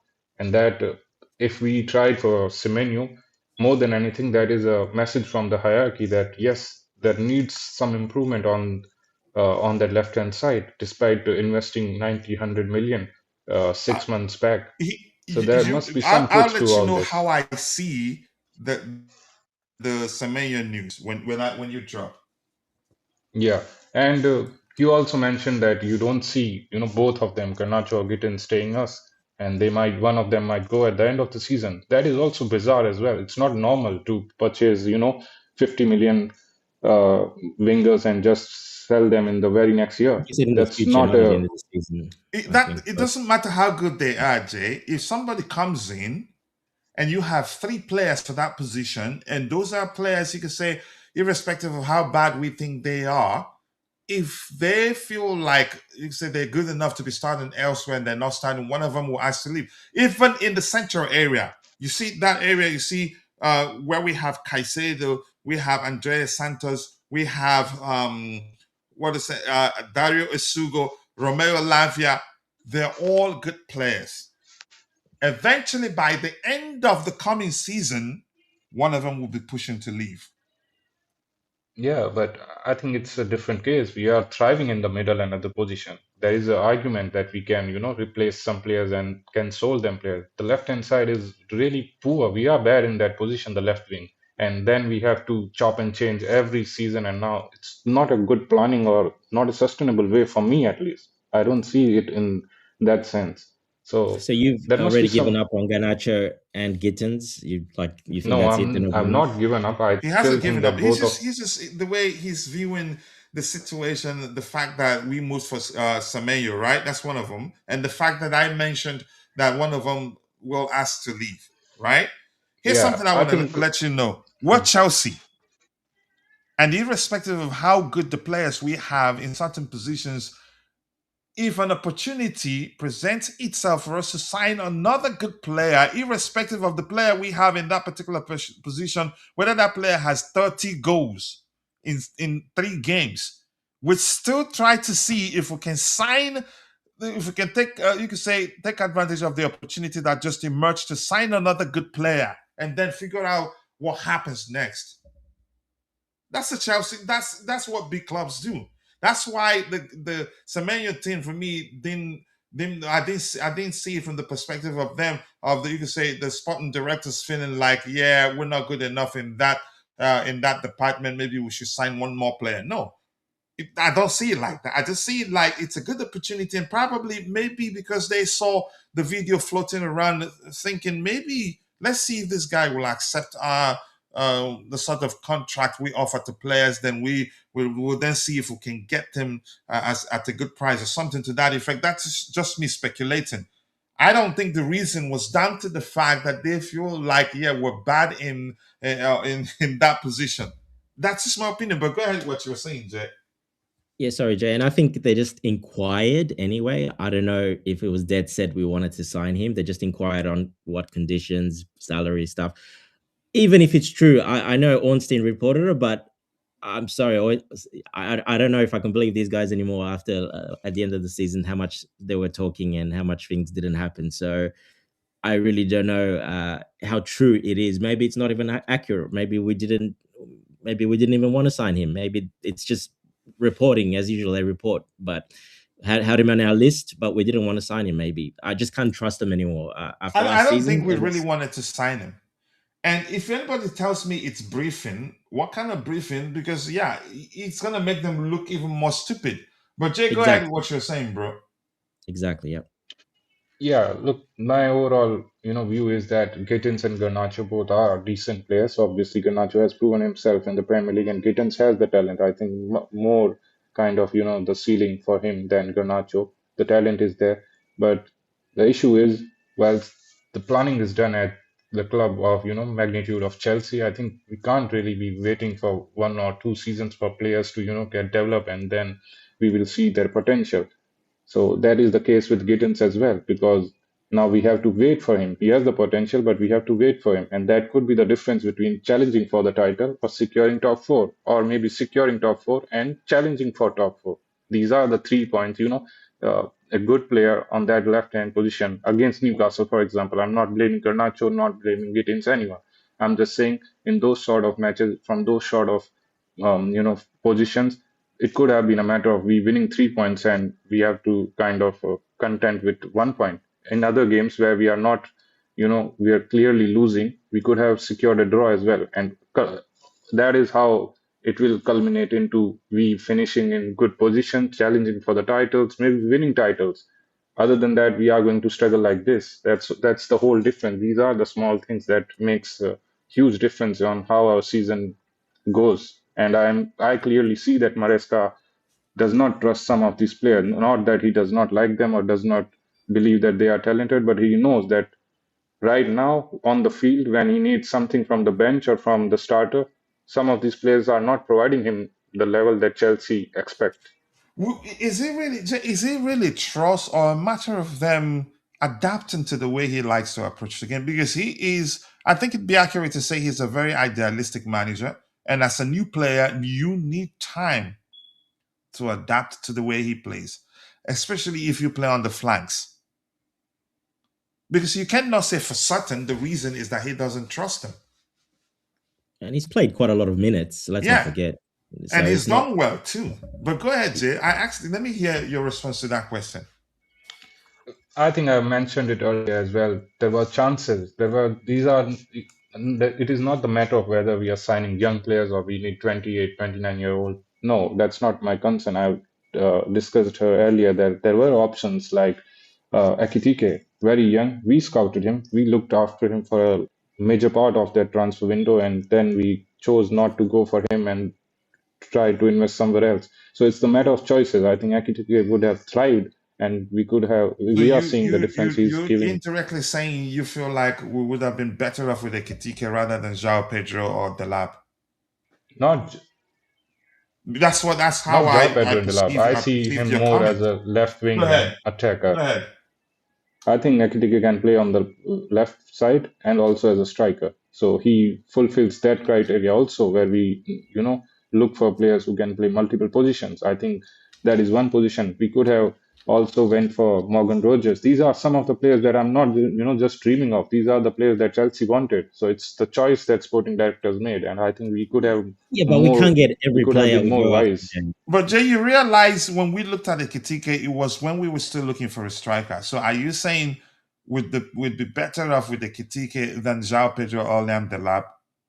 But we brought João Pedro not only as a striker. We brought him for 2 positions or 3 positions. So why not Ekitike, who could play left wing and striker as well?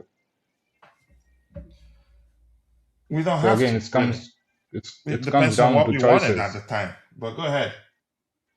Ultimately, we will see. As I've said, I'm not a Garnacho hater, nor is Bobby. We told you that he needs to perform. He needs to prove people wrong. He is still not answering the calls when the stake is high, when the matter is against big clubs, or the position is really against tougher opponents. He doesn't really proves himself, and that is one question that he needs to prove us. And we are just waiting. Till this point, we are still waiting, and he can maybe. There is still season to go. He Who need you to, still but that waiting? has been too. Sorry, You're still okay, Delap, right? No. Garnacho. You're still waiting for Delap Garnacho with 4 goals and how many assists? How many goals? again. We can talk about that, coach. Again, we have to look against who the opponent was and what was the competition. Against Premier League, it's 2 continuous matches. I told you the case against Everton when we were really not looking to blame Garnacho because we won, and I told you when this thing will cost No, us you points, didn't it's like. Yeah, only you then weren't we will happy with him realize. on that day because he missed tons of chances, mainly. But go ahead, Exactly, yeah. and he missed a lot of chances against Newcastle, and that could have been the difference between us getting 3 points. Okay. Houston, I still stand by my argument that he will eventually come good, and the signs are good actually. Even the manager is saying that he's doing well, and I choose to stand. I'm not changing my mind on Garnacho and Gittens, but we'll find out. Let's see what else we have here. And yes, people, there you go. The link is there. Go and check out my brother's YouTube channel. Be sure to subscribe. Let him know I sent you. Let's help him get to 10,000 subs as soon as possible. He deserves that. Let's see, Dante, my brother. Much love to you. Merry Christmas. That's from me. Lavia will only be back 3 games then. Back to his favorite spots at Cobham. As Jay would say, if you tell Jay that Lavia will be back next 2 days, he say, I don't believe that. And I don't blame him. Really. What else do we have here? This is from Sebie Johnson says Chelsea were never serious about him. And why would he join Chelsea? He's already developed as a player and locked himself into a club with a wage cap. This is just another PR. And if you ask me, I'd say it wasn't PR. Did we really inquire? Yeah.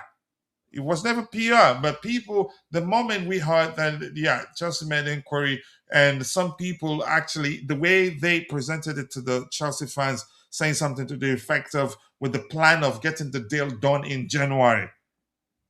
And chances are, the only thing we did was just ask Okay. What is the asking price and what salary is it look? So sort of salary range is it looking for? Just like I remember when we heard that we were on the verge of completing the deal of Ekitike. Even Watemade. So even these days, for me, even when David Austin says it, I doubt it. I don't just suck up to it and say, yeah, maybe it's happening because he said it. No, that he's definitely proved this season that that's not the case anymore. Yeah, Yeah. exactly. So let's see what else we have here. Jay out. Yes, I like to see something like that. Jay out from Tobago. Let's see. Some people watching, and we have just 23 likes. We can do a lot better than that. The likes do go a long way. The more likes we gonna, the more the YouTube algorithm will be triggered and be forced to push the stream to more people who would be interested in the topics we have lined up. A Kitike's deal would have been tricky. Another German striker with that price tag, but Bundesliga players have struggled in the EPL. Yeah. But yeah, I didn't think Shola struggled. Shola at the time, I think maybe lack of physicality. Mourinho doesn't start him that much, but I loved him. He was ice cold in front of goal. Um, let's go. Mod Mana going crazy. My only opinion on Garnacho is he walks in his finishing. He will, yeah, top rope. He will be top rope for us. So more shooting drills. I think he will eventually. The manager talks about it. You can say he didn't mention players, but I think they will walk on that. My opinion on Gittens is never give up because you have the abilities to be a top player. Also, go look at his days at Dortmund. Champions League man of the match. And at Chelsea, he's won two man of the matches, actually. One in the cup game, one in the Champions League. You know how I think Jay said he's raw. I don't know if you just said he's raw as well, coach, but he's not a raw player. He's young, not. but he's not He raw. has experience, even though he's still very young. I think it's just the adaptation period, the way we play, just the speed, the physicality, just figuring it out. You know, I mean, for a player that age, it takes a little bit longer. So, especially how fast he runs with the ball as well. So, yeah, look, I think it's just a settling in period for me. He's not raw. He knows how to dribble. He's very technical. He knows how to He's shoot. one in the top 1%. Yes. Yeah, Exactly. in terms of dribble. He was the best dribbler in Europe last season for the percentages. So he knows how to do it. I just don't think he's settled in as well. And I'm not surprised at that. But the player is definitely not raw. He's got all the skills. I've seen it at Dortmund. I've seen it in the Champions League. He's a very good player. He just hasn't started off well. But we can't be giving up on these players. Just the first 3 months, you know, they haven't done well. So there's a long season to go. He's going to have a lot of chance to prove himself, especially in the games coming up, especially if next, you know, Champions League, next round of Champions League where it's 2 legs. There's going to be a lot of games coming up, and I have no doubt he'll get there eventually. Yeah, he'll get I'm better and better. But he's not raw. I don't know. People keep saying he's raw. He's not a raw player. He's had over 100. You can say he still has some developments to do. I don't think it's as much development. I think it's more adaptation than anything to the league, to the speed. No, I'm saying even notwithstanding where he's playing, given his age, he still has a lot of development to do as a player overall, irrespective of the pace of the league or whether he's in the Bundesliga. Yeah, that's my opinion anyway. Depends how you look at it, yeah. But I think he's got it all. He's got everything already. He's got it. It's just about transitioning it in the Premier League because I've seen it at Dortmund. So it's just about transitioning that into the Premier League. And the Premier League is a different beast from everything around the world, any other league. So yes, he's going to need time, a little bit of time with that. Yeah, I agree with you. So let's see, what else do we have here? Yes, as Dortmund, he was cooking. He definitely was cooking at Dortmund, honestly. Says that the only thing Claire Lake should get from Bournemouth is the manager. He's the one who has pushed Semenyo to the level he failed at international level. And Histon, no. I've seen players like that. Semenyo, I don't think the reason I wouldn't say I don't think it'd be correct to say he failed at international level. Maybe just use the language that he's failed to perform at the same level that he performs at club level. But in the club, again, at club level, remember he trains with those guys week in, week out. Again, coach, is who the system he plays in at international And level is system also, yeah, completely different from what they play at Bournemouth. And that's exactly. why with these players, when they make the step up, it's not about they're not number one choice anymore. At Bournemouth, he's clear number one choice. He won't be a Man City. He wouldn't even at Chelsea. He'll still be rotated and maybe not. So yeah, look, I mean, it and if takes some performance for him to cement a starting place that, yeah, up to the measure that all the players would find it difficult to find playing time. Let's see. Yes, at Dortmund he was cooking. I agree. I think I've read that one. Please go and check out Tabejo's YouTube channel. Be sure to subscribe. Let's help him get there. Click the three dots to his name. Subscribe to the channel. Okay, but go check his own too. But he means this one. Help us get to 30K subscribers. We're getting closer and closer to that. Hopefully we get there as soon as possible. But go check out his own YouTube channel. I'm waiting for him to trigger the command. Hopefully he does that. Yeah, I agree with Chot and disagree with Tande. Wow. Okay. it must be low on sugar. Yeah. For Christmas, I wish. Okay, Kachila and his crew over 100K followers. Wow. Dante has Starlink Wi-Fi. Chelsea continue to win it all. Chelsea to continue to win it all. Nicholas Jackson back at the club fighting for his spot. Never going to happen, and I don't want it to happen, really. Chichi, as we will say, I do hope you're doing well. Thank you for finding the time to join the conversation. And Norma, I appreciate you and thank you for stopping by to say hello if you're not staying. Yeah, Starlink Wi-Fi. Hold up. I think I zoned out. This the AI is losing his mind. Oh my goodness. Okay, let's see. Tabejo. Yes, people, go check out Tabejo's YouTube channel. Be sure to subscribe. Let's help him continue to grow. The link is there and he shared it. What else do we have? Please kindly go check it out and subscribe. Let's help him to continue growing. Okay, Rich Money Makers. Where is he? All right, let's see. That one there, we've addressed it. Let's see what else we have. Yeah, anything again? My goodness, X has become too slow. Before a page loads, that's an issue, really. So, but we're hearing that Liam Delap and Estevao William will be available for selection for the game against Aston Villa.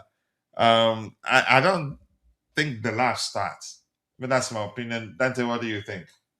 Yeah, not start, but he'll probably come on. We've seen basically how he's handled Palmer when he came back: 45 minutes, 60 minutes, 75 minutes. Next is 90 minutes for him. He basically said it that way, Maresca as well. So yeah, he will probably play if we need him, or if he wants to give him a run out last 20 minutes, maybe he might come on. But I don't see him starting. No, obviously, I don't. João Pedro will still start, but it's good to have him there, so at least you got that option. Gives João Pedro a bit of a break, and then he comes on, hopefully stays fit, and because we do need him going forward. We definitely need that type of striker, a more physical striker in certain games coming up. Yeah, how about you, Jay?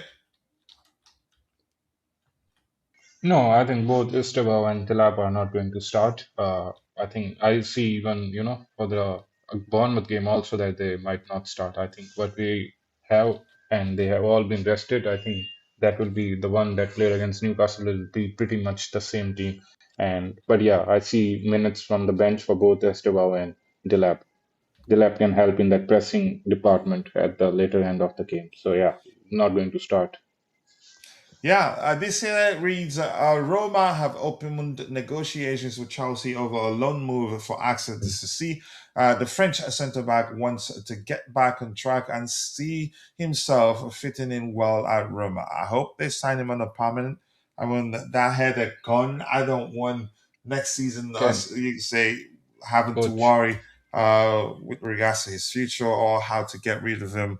I hate using the term "get rid of" as if we're dealing with something that's coach, not human. That's not who I am. But I hope it's coach, on a can I add? permanent.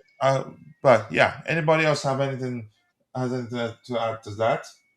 Yeah, I think there was a update by Fabrizio on this. I think he said that Chelsea have used all their loan options already, so the only chance for Disasi to Ah, Exactly. go is a permanent sale. So Well, it that's what won't I be was a going to loan, say. Yeah, yeah, and yeah. that We makes can't the really whole loan situation him. more hard. Our international spots are taken up unless we recall a player, but I don't see that happening. So I don't think we need him off the books. First of all, that's just going to help us a lot more going forward as well. Him off the books because he was one of those players even from before that was in the list. So we really need to get him off the books. I don't think Chelsea will look to loan him; they'll look to sell him. I think it's a really hard deal. Now that there is no loan option, I don't see him, being bought by anyone. Like we bought him for something around 40 million. I don't see him getting 10 million now. Who will offer 45. more than 10 or even 10? So for me, he's starting the under 19 as a captain again for 6 months. One thing we are good at is selling, Jay. So don't be surprised there. We haven't sold a lot of Ah, people. believe me, Yeah, I'll be very Roja, surprised all if we these other get. players. People said we're selling him for 5, 10 million, and we got 20 millions for him. So I think he can go similar to that. He's in his prime now. Still a strong defender. Can still play at a pretty good level for teams that fit the system that doesn't need much possession. I think there'll be plenty of teams out there that might come for him. Maybe Saudi might come for him. You never know. Even in Turkey, other teams back to France. He should probably go back to France, and play somewhere there as a starting centre back from the French teams. You could probably go besides Hopefully it PSG. happens, and I'll be very surprised. This time I'll be genuinely surprised. I could see sense in other deals, but this one just baffles me how he's going to be, sold for more than 10. But yeah, I'm ready to be surprised by Chelsea. Well, I think it's where did I see it? I think we need close to 15 to be even with him after everything. So I mean, if we can get him off our books, and you get 15, and you haven't lost any money, and you're putting more money back on the books, well, I think they should be happy with that, and they'll probably take it. I think because it looks like they've Yeah, given I up on would him. I would take and run. 15 plus is, I think, take and run. yeah. Well, thank you so much for that. Let's see what we have here. Vic is in the house. Of course, he has to come out. Did anything bad happen today? Okay. How were you able to hold Dante down on Christmas Eve? It's literally 45 minutes of Christmas. What? 45 what to Christmas? Well, because he knows what the time is in Australia. That's In why. Because Australia. it's Okay. Merry Christmas, Lord Dante. I was like, I'm in trouble.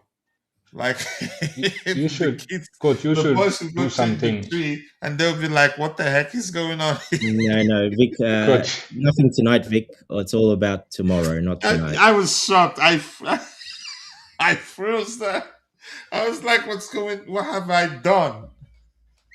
Coach, I think you should apply something, what you do with birthdays. I think you should do something like that animation for Dante for Christmas. I think I should really, but yeah. Once he gets to Dante's Christmas, I hope we remember to celebrate it for him. A respected member of the community and the captain of the community, after all. It's Only fine. I still McDonald's. believe in Santa, so yeah, it's no problem. They still do all of them, but it's asking me question: does he really exist? I told him I don't know. He is Go the ask kind your of mommy. guy that will believe in Santa. So what did you say, Jay? Nothing, nothing. Merry I don't Christmas to like Dante. Santa Jay. He's in red. I don't like anything in red. If he was That's in a blue, fair point. maybe. Yeah. All right, let's see. What do we have here? Only McDonald's Wi-Fi. Yeah, of course. Okay, I see an issue now. I have to try and fix it. I mentioned twice. I need to copy that to show for correction also. All right, that's by the way. What else do we have here? Axel Disasi. Jay, you've spoken about him. I don't know. I don't think we have anything else to talk about there. That's me. But if any of you has anything else to add to that, go ahead. The blank screen, I don't like that. Thank No, it. It's that still blank. Go just need to ahead, get him Jay. off the books, and that's it. Hopefully, they get him off a sale, not a loan. Might be a bit hard in January now, so they might look to loan him, but we don't have a loan spot available. So, yeah, I don't know how they're going to do that. I Yeah. see what I think happens. as Dante explained, if we get 50 million or something, if Chelsea get 50 million or something, I think the deal will happen. But I see it hard for the clubs that has been mentioned in the news to offer 15, 20 millions for a defender in January is the possibility is hard. So you're saying you don't think it happens? No, I don't think. I think he'll be captaining the under 19 at Chelsea again. Poor lad. Could be, yeah. And you can argue that's, in my opinion, it's his fault because he didn't accept the offers he had. He decided to not accept offers, and he had offers on the table. We could have sold him. He didn't accept those offers. He chose to take the risk and stay, and it kind of backfired for him. I think he was thinking that he can get to a much better team, but now that's going to be very hard. He's not going to get to a much better team, that's for sure. Or like a high, another big club. That's not happening to him for him anymore. It was a bad risk, in my opinion. Yeah, We tried, he's but not. he didn't want to go. He had offers on the table, I remember. He's not Premier League level. I think the Villa fans were celebrating when the loan spell ended as well. So I He don't didn't do see too bad anything. there, yeah. But no, they didn't have money to buy him. They didn't want to buy him. No, they couldn't buy him. Yeah, I think he started good there, but the later half was bad for him. He was, conceding a few goals. Yeah. But look, So, he's so, still the, so he's the, still a this, he's still a yeah. 15 mil type of. Let's not forget, he's a very good defender. He's just not a good ball playing, or he's got to be the right system, because he's still a very good defender. He's strong, he's physical. I think he can do it in the Premier League in a system that suits him, though. Like By the way, City's Mourinho team. would love him. we are not really discussing, but yeah, I kind of letting it go. But I know you guys will hate it, but yeah, we brought the two Monaco brothers as centre back who are nowhere near quality for No, us. But I yeah, didn't hate it's that. late. It's Two of late. them, Let it go. the pairing of two of them was comical. It's disaster. Yeah, it was I disaster. call it the Monaco Hindenburg disaster that Yeah, we took it. but that was a good nickname in there. It was funny, but yeah, it didn't work really. Two of them started, and I thought if two of them started together, that they'd solve our problems at the time. Actually, it made it worse. But they were Yeah, good together at Monaco, really. look, system's very important. What manager was around is very important. So it just hasn't worked out. Disasi is still a good defender, but that's it. He has to go to a system where it's just about defending and nothing else, basically. So, I but think the Shield is a level bit of the better. league does matter a lot. The League One players, whenever they come to Premier League, that is also one of. I know there are exceptions which have been really good, but the two Monaco brothers, even Andy Santos and Mike no, not Mike Penders, the other one at Bournemouth, Who at Bournemouth? The keeper, the Petkovic.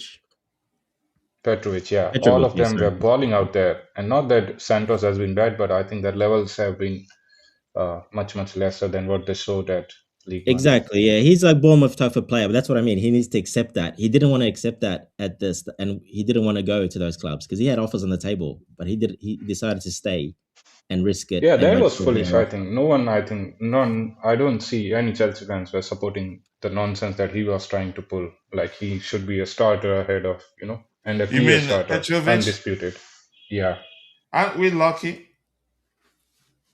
Yeah, well, Because he why who I was like when I heard he was demanding to be made the number, I was like, who does he think he is? yeah, And well, I'm just happy he didn't bamboozle our directors or the manager to agree to that. Would have been a serious disaster because Sanchez would have yeah. pushed to leave. In hindsight, the deal looks really good now. It does, but I didn't want him to stay at the time. I didn't want him, let alone becoming the number one. When I heard that, yeah, he wanted to become the number one, I was like, no, don't do it. And Dante was one of those that said, look, the League One is it's the Premier League is a different level compared to the French league. That yeah, all those fancy playing out from the back, and the truth remains something Dante mentioned at the time also how short they keep it. So just yeah, there's always an outlet. Nobody's pressuring them that much. So he looked good on the ball and everything. But what I sensed at the time also, his shot stopping still not 100%, not good enough at the time because he was still conceding in the sort of goals that he shouldn't be conceding at that level. But that's my opinion anyway. I'm just happy he didn't come back to Chelsea because his return could have led to Sanchez maybe pushing to leave. But go ahead, what you were saying. Oh, sorry, me. Yeah, Jay, go ahead. I think you were saying something. No, I think it's pretty much done. Just wanted to make the point of how League One, the performances in League One doesn't really translate into the Premier League, and all these players are prime example for us to learn from it. Yeah, look, there is players that can, but you got to watch and you got to see them. A lot of our fans just saw his stats and they wanted him to become number one, our number one, because they didn't like Sanchez, obviously, or Jorgensen. But I watched him for a long period of time, and yeah, he didn't. Yes, he played a lot of balls from the back, but it was very short, passing, safe. It wasn't under pressure, so that put his stats up a lot.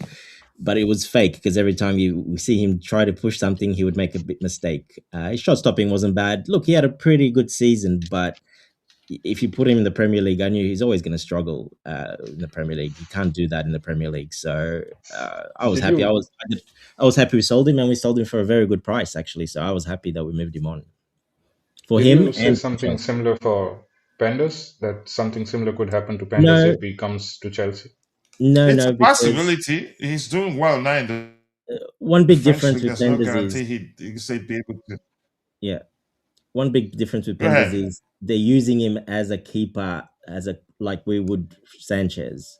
So he doesn't play on his line in the back. He comes off his line, almost joins the defender. He's actually involved in build up and more passing, more risky. He's got the height, he's got the shot stopping too, but he looks. If you look at him and Petrovic, very different. The way I think the Chelsea hierarchy really told, the Blueco basically told them, play him. We're sending you Penders, but you're playing him this way.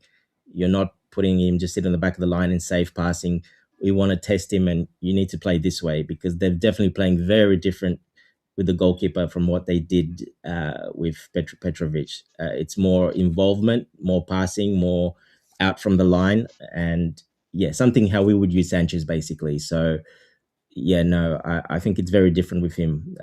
With that, but yeah, I still would like him to stay another year there. Even so, I still would like Pendas to stay another year on top. I think would benefit a lot from him staying one more season there I and not actually differ. I say think we returning in talked a about rush. it, but I think he can come in and challenge. If Sanchez is in same form, which I expect him to be, I don't see him declining suddenly.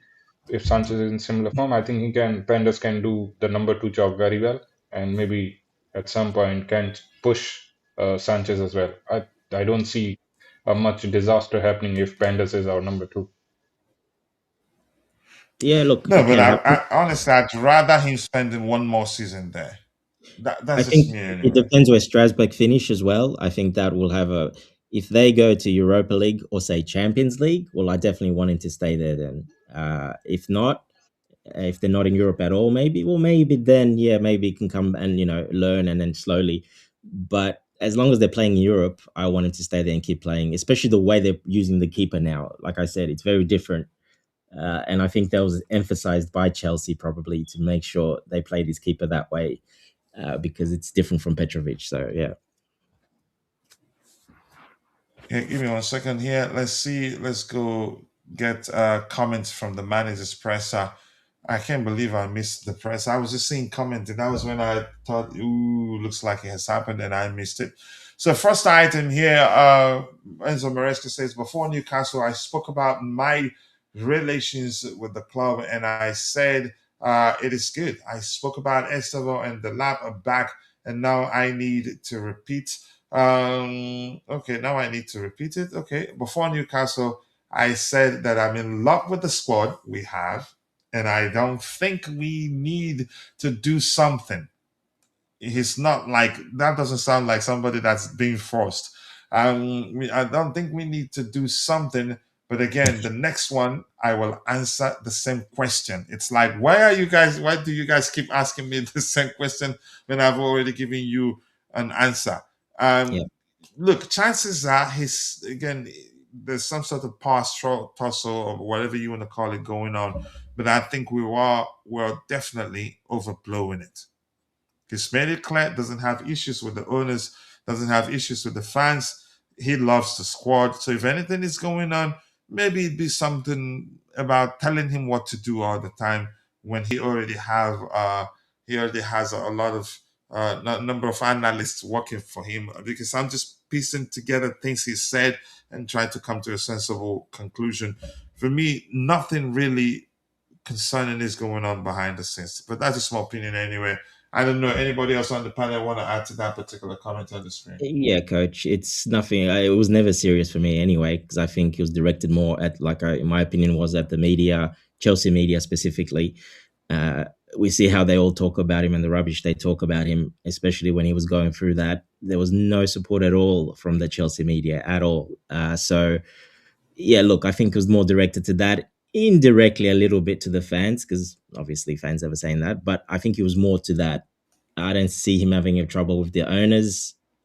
First of all, the owners were not around there anyway, so And he the said sporting. openly that he doesn't have issues with the owners. He did, yeah. So it's not the owners. They weren't there anyway. They were in the US. So I don't think it's with the owners anyway. So the sporting directors, I think they're all been working on the same page. To me, it's pretty evident who we signed that they're working on the same page, because definitely João Pedro, Delap, these are all signings that Maresca would want and wanted, and know these players that play in his system. So yeah, look, I don't think there's trouble there. They do, maybe they had a look. If you want to really go, maybe they had a bit of an argument over something, but that's normal. That happens all the time at any club.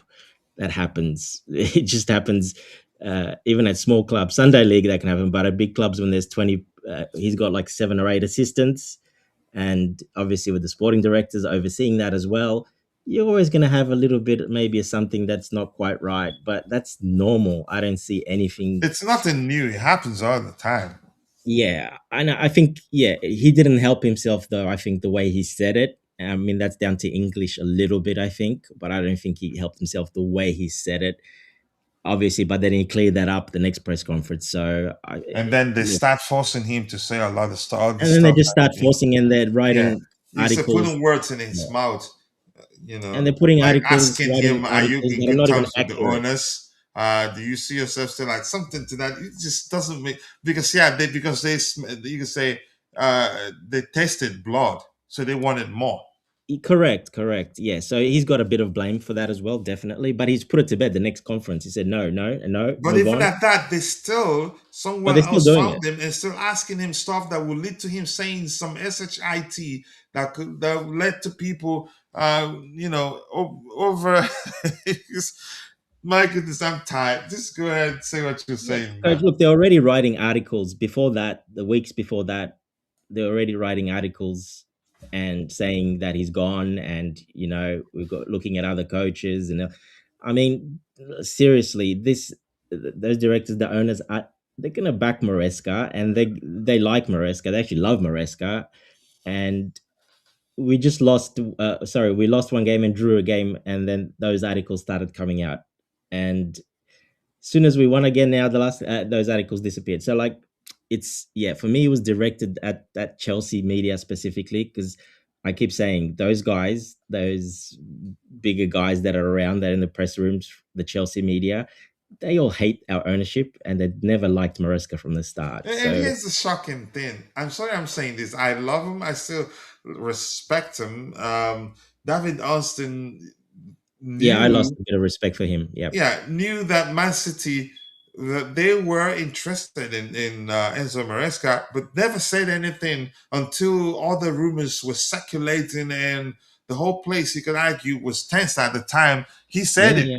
and then probably realized it was a mistake and came out and said, I think maybe he said that in the same interview, I don't know, and said it was nothing fresh. But yeah, you held it.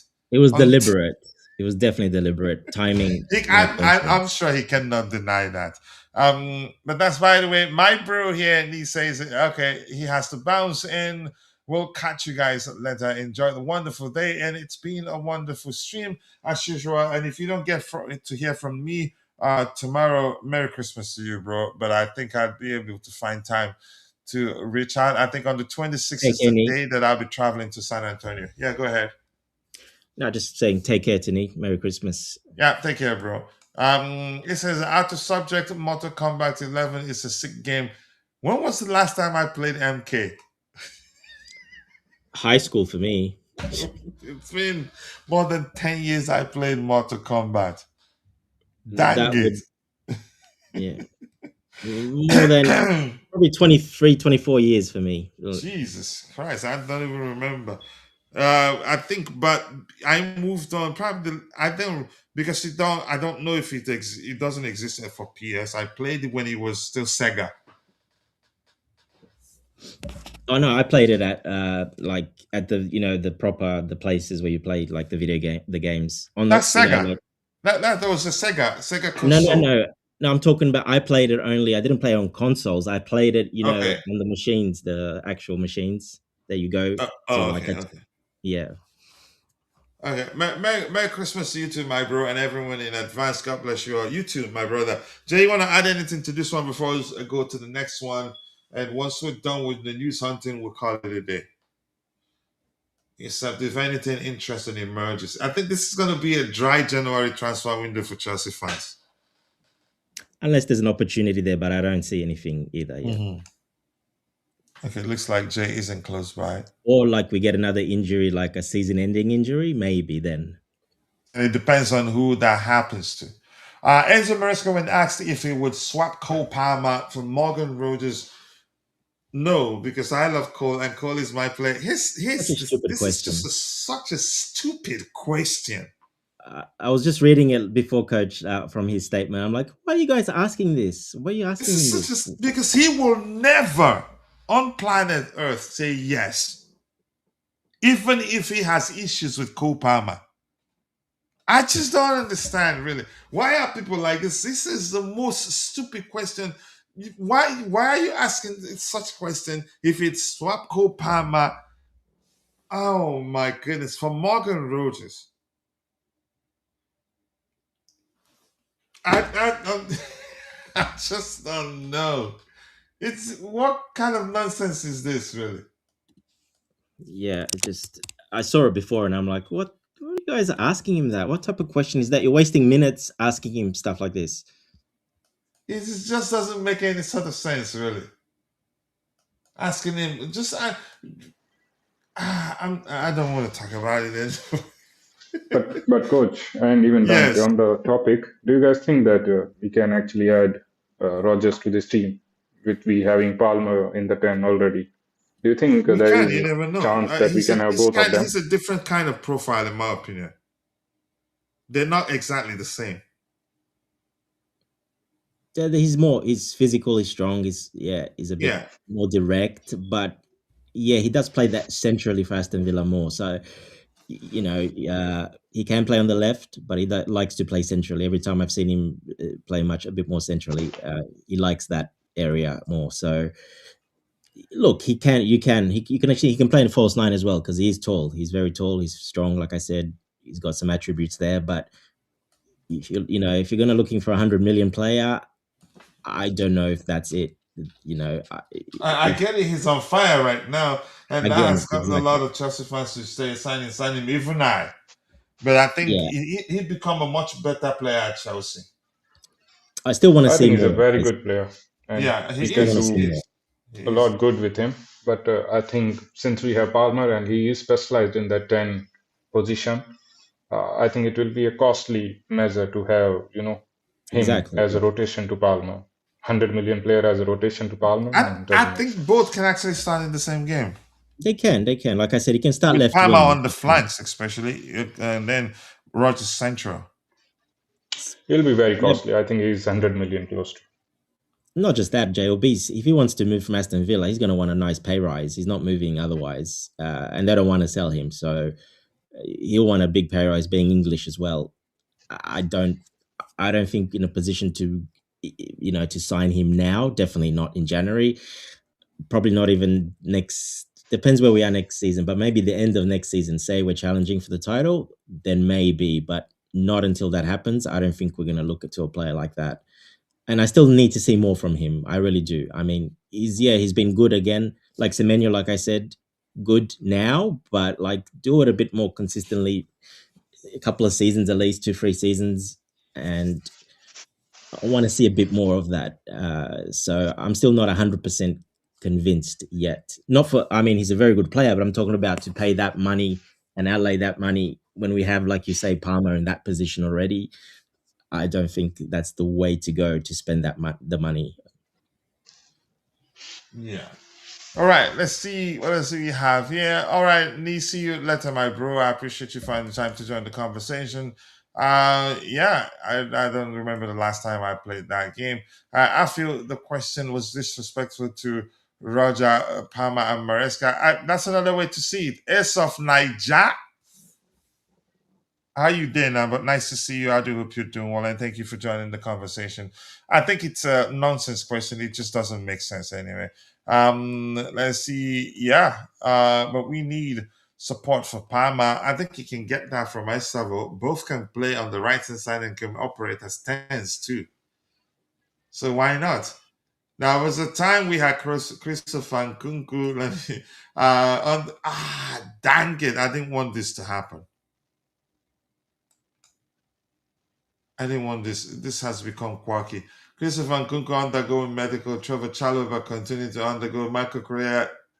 Jeez, that was a time indeed.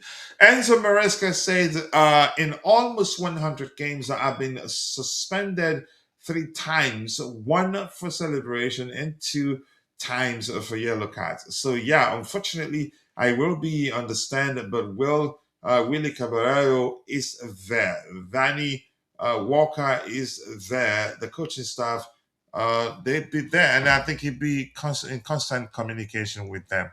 Him not being there doesn't mean he's not going to be communicating with them. And the woo, seriously, he changed his avatar. I don't want to say Merry Christmas to you, but anyway, Merry Christmas to you, the beautiful game. Always nice to see you, my brother. Hope you're doing well. I appreciate you finding time to stop by to say hello, stranger. Big But up anyway, the blue. Merry Christmas. Good Merry to see you Christmas back. to you, bro. Much love. Hopefully you Much can love. come a bit more often. We've missed you. Yeah, Well, I've missed you. I don't know about Coach. I have. no, I don't. I don't want it because I really want to go to heaven. Okay, I don't want people like that in my life. So and so I think I read something. Where did we talk about that? That the ill discipline issue with the players reflects again is something you can say the manager is part of the issue. It's down to the way he wants them to apply themselves on the pitch, leading to them conceding cards front and back. Yeah, that was the biggest load of crap this week, I heard. Did you see that, right? That's funny, and it's actually very shocking. First of all, I think it's crazy how Maresca gets a lot of cards, but then you have guys like Pep, Arteta, who are jokers literally at the sideline, literally Yeah. jokers, and they will not get anything. They have so much protection, and Maresca does few things and he gets the card. So that's the first thing. And the second thing, how are you even asking him? Like Maresca is the total opposite guy. If you want to phrase, that theory, I think he's very Because those calm, guys very are more composed. aggressive on the sideline. I agree with you. Yeah, I don't know. That was wild. I couldn't understand. I think it's one of those brain dead questions by these journalists. Would it Well, be accurate to say? Would it be accurate to say, that sort of situation where if the referees, if you could say, if a few of your players get carded, then you're most likely your team is more likely to get another card because it becomes more like a trend. I don't know. I don't know how else to get this point across effectively, but yeah, because you have a few players on cards, it's easy for the next one to happen. it's where it Because you happens could as well, say it Coach. somehow affects how the referee view your team to a certain measure. It's where it happens as well. So those yellow cards, the recent one, it happened right next to the touchline where Maresca was. So it's in the eyesight of the referee. He's facing that way. He can hear what he's saying. So that doesn't help. But it was a bad foul. Remember that when he got the yellow, who came across and stomped on Palmer's foot, and the referee didn't call a foul at all, nothing. So of course he was upset, Maresca, but he should not be getting yellow for that because first of all, one, it was the wrong call from the ref. He missed it completely. Two, like Jay said, what Arteta and some of these other managers, Pep, and go away with on the sideline when I see them, wow, they should be getting sent off every game. So, Yeah, I but think it's those guys are definitely more aggressive than him. way more aggressive. And when he's done it, every time he's done it for a specific reason, where it's been a bad call from the referee. I mean, what do you expect? You can't, you can't. But it's happened close to the referee, in front of almost the referee. So that's why I say a bit coincidental, being in the wrong place, wrong time, right, and the referee seeing it and probably hearing it, and that's probably why as well, most likely from what I've seen. But still, that they should warn him first. But when that happened, he straight away gave him a yellow, not even warning. He didn't get one warning before that. That I don't agree with. That's a bit biased in my opinion. Not to get a warning first and then just give him a yellow. Yeah, that shouldn't happen like that. You got to warn the coaches in the game, especially a coach like that that's on the sideline yelling to his young players and instructions, like Maresca is. Well, as a referee, you don't take some stuff, but you warn him first. You don't just give straight away cards. I think we're definitely winning that game because he's going to be seen much better when he's on the stands. Well, Caballero's got a 2-0 record, so Yeah, exactly. 100% win ratio. Do you Yeah, guys but think that the blue to forget, much love to you. You don't have to apologize, bro. We understand bills don't pay themselves, and you're probably busy getting that money. So when I meet you at the bridge, you have to take care of a lot of the, that I drink on the day. he's got a shout us Go there. ahead, you were saying something. do you guys believe that the manager not being with the crew and being at the stand does make a difference on the the way the team is going to play or the impact on the team overall performance? I don't think so. He being, you could say that I think I did say it before. He be in constant communication with whoever takes charge. If anything, in my opinion, he actually sees things better. Yep, Yeah, I Yeah, agree. I agree. because yeah. Mhm. I like to be up there. If I was a coach, I would like to be up a bit more so you can see everything properly. I think it gives you a massive advantage, tactics wise and stuff you can see. Like NFL football, and a lot of these more technical sports, they're all sit up and look, most of them, and they relay to the coach or to what to say. So yeah, I like that, but that's not how the Premier League. They don't want that. They've ruled that out. They don't like that. So Tim Sherwood did it at Tottenham, right? When he got a chance. I think he tried to do it, but the league was not happy with that because they said no, you can't do that. I don't think they want that in the league. They don't want it to go that way. But I think it's an advantage. But look, I mean, it's still okay down there, but you do see everything much better shapes. Uh, you know, the where how you're coming out from the back, all the shapes, all the passes, the triangles. You see space much better, what to exploit, what not. So yeah, I think it's a big advantage if they actually were. But then some people, I mentioned that, and they're saying, no way, we're going to make our beautiful game into an American sport. As you know, how people like to turn it about Americanism.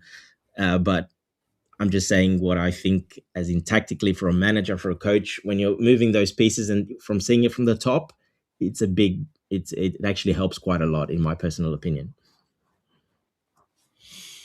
Yeah. All right, let's see what else do we have here. We have the blue to forget also says that when refs give an early yellow to key players, it definitely influences the game. I agree. When Kuku got that yellow up against Saka, it took the edge off his game and afforded Saka to get that assist. Yeah, because yeah, he'd be a lot more cautious. He's not going to apply himself like he usually does. I was actually concerned he was going to get the second yellow. I was concerned, yeah, because part of his approach, you could say, his approach just come across as erratic and fouling the opposition player. A lot, you say a huge aspect of it. Yeah. Let's see. The same happens with Caicedo. Yeah. Yeah. I knew I saw his second yellow coming really. But unfortunately,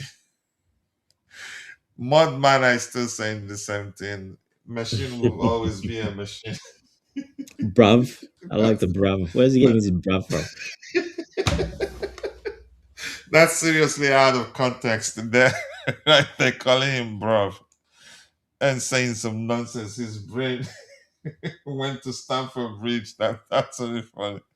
All right, let's see what else do we have here. Semenyo, we've addressed this one. Let's see.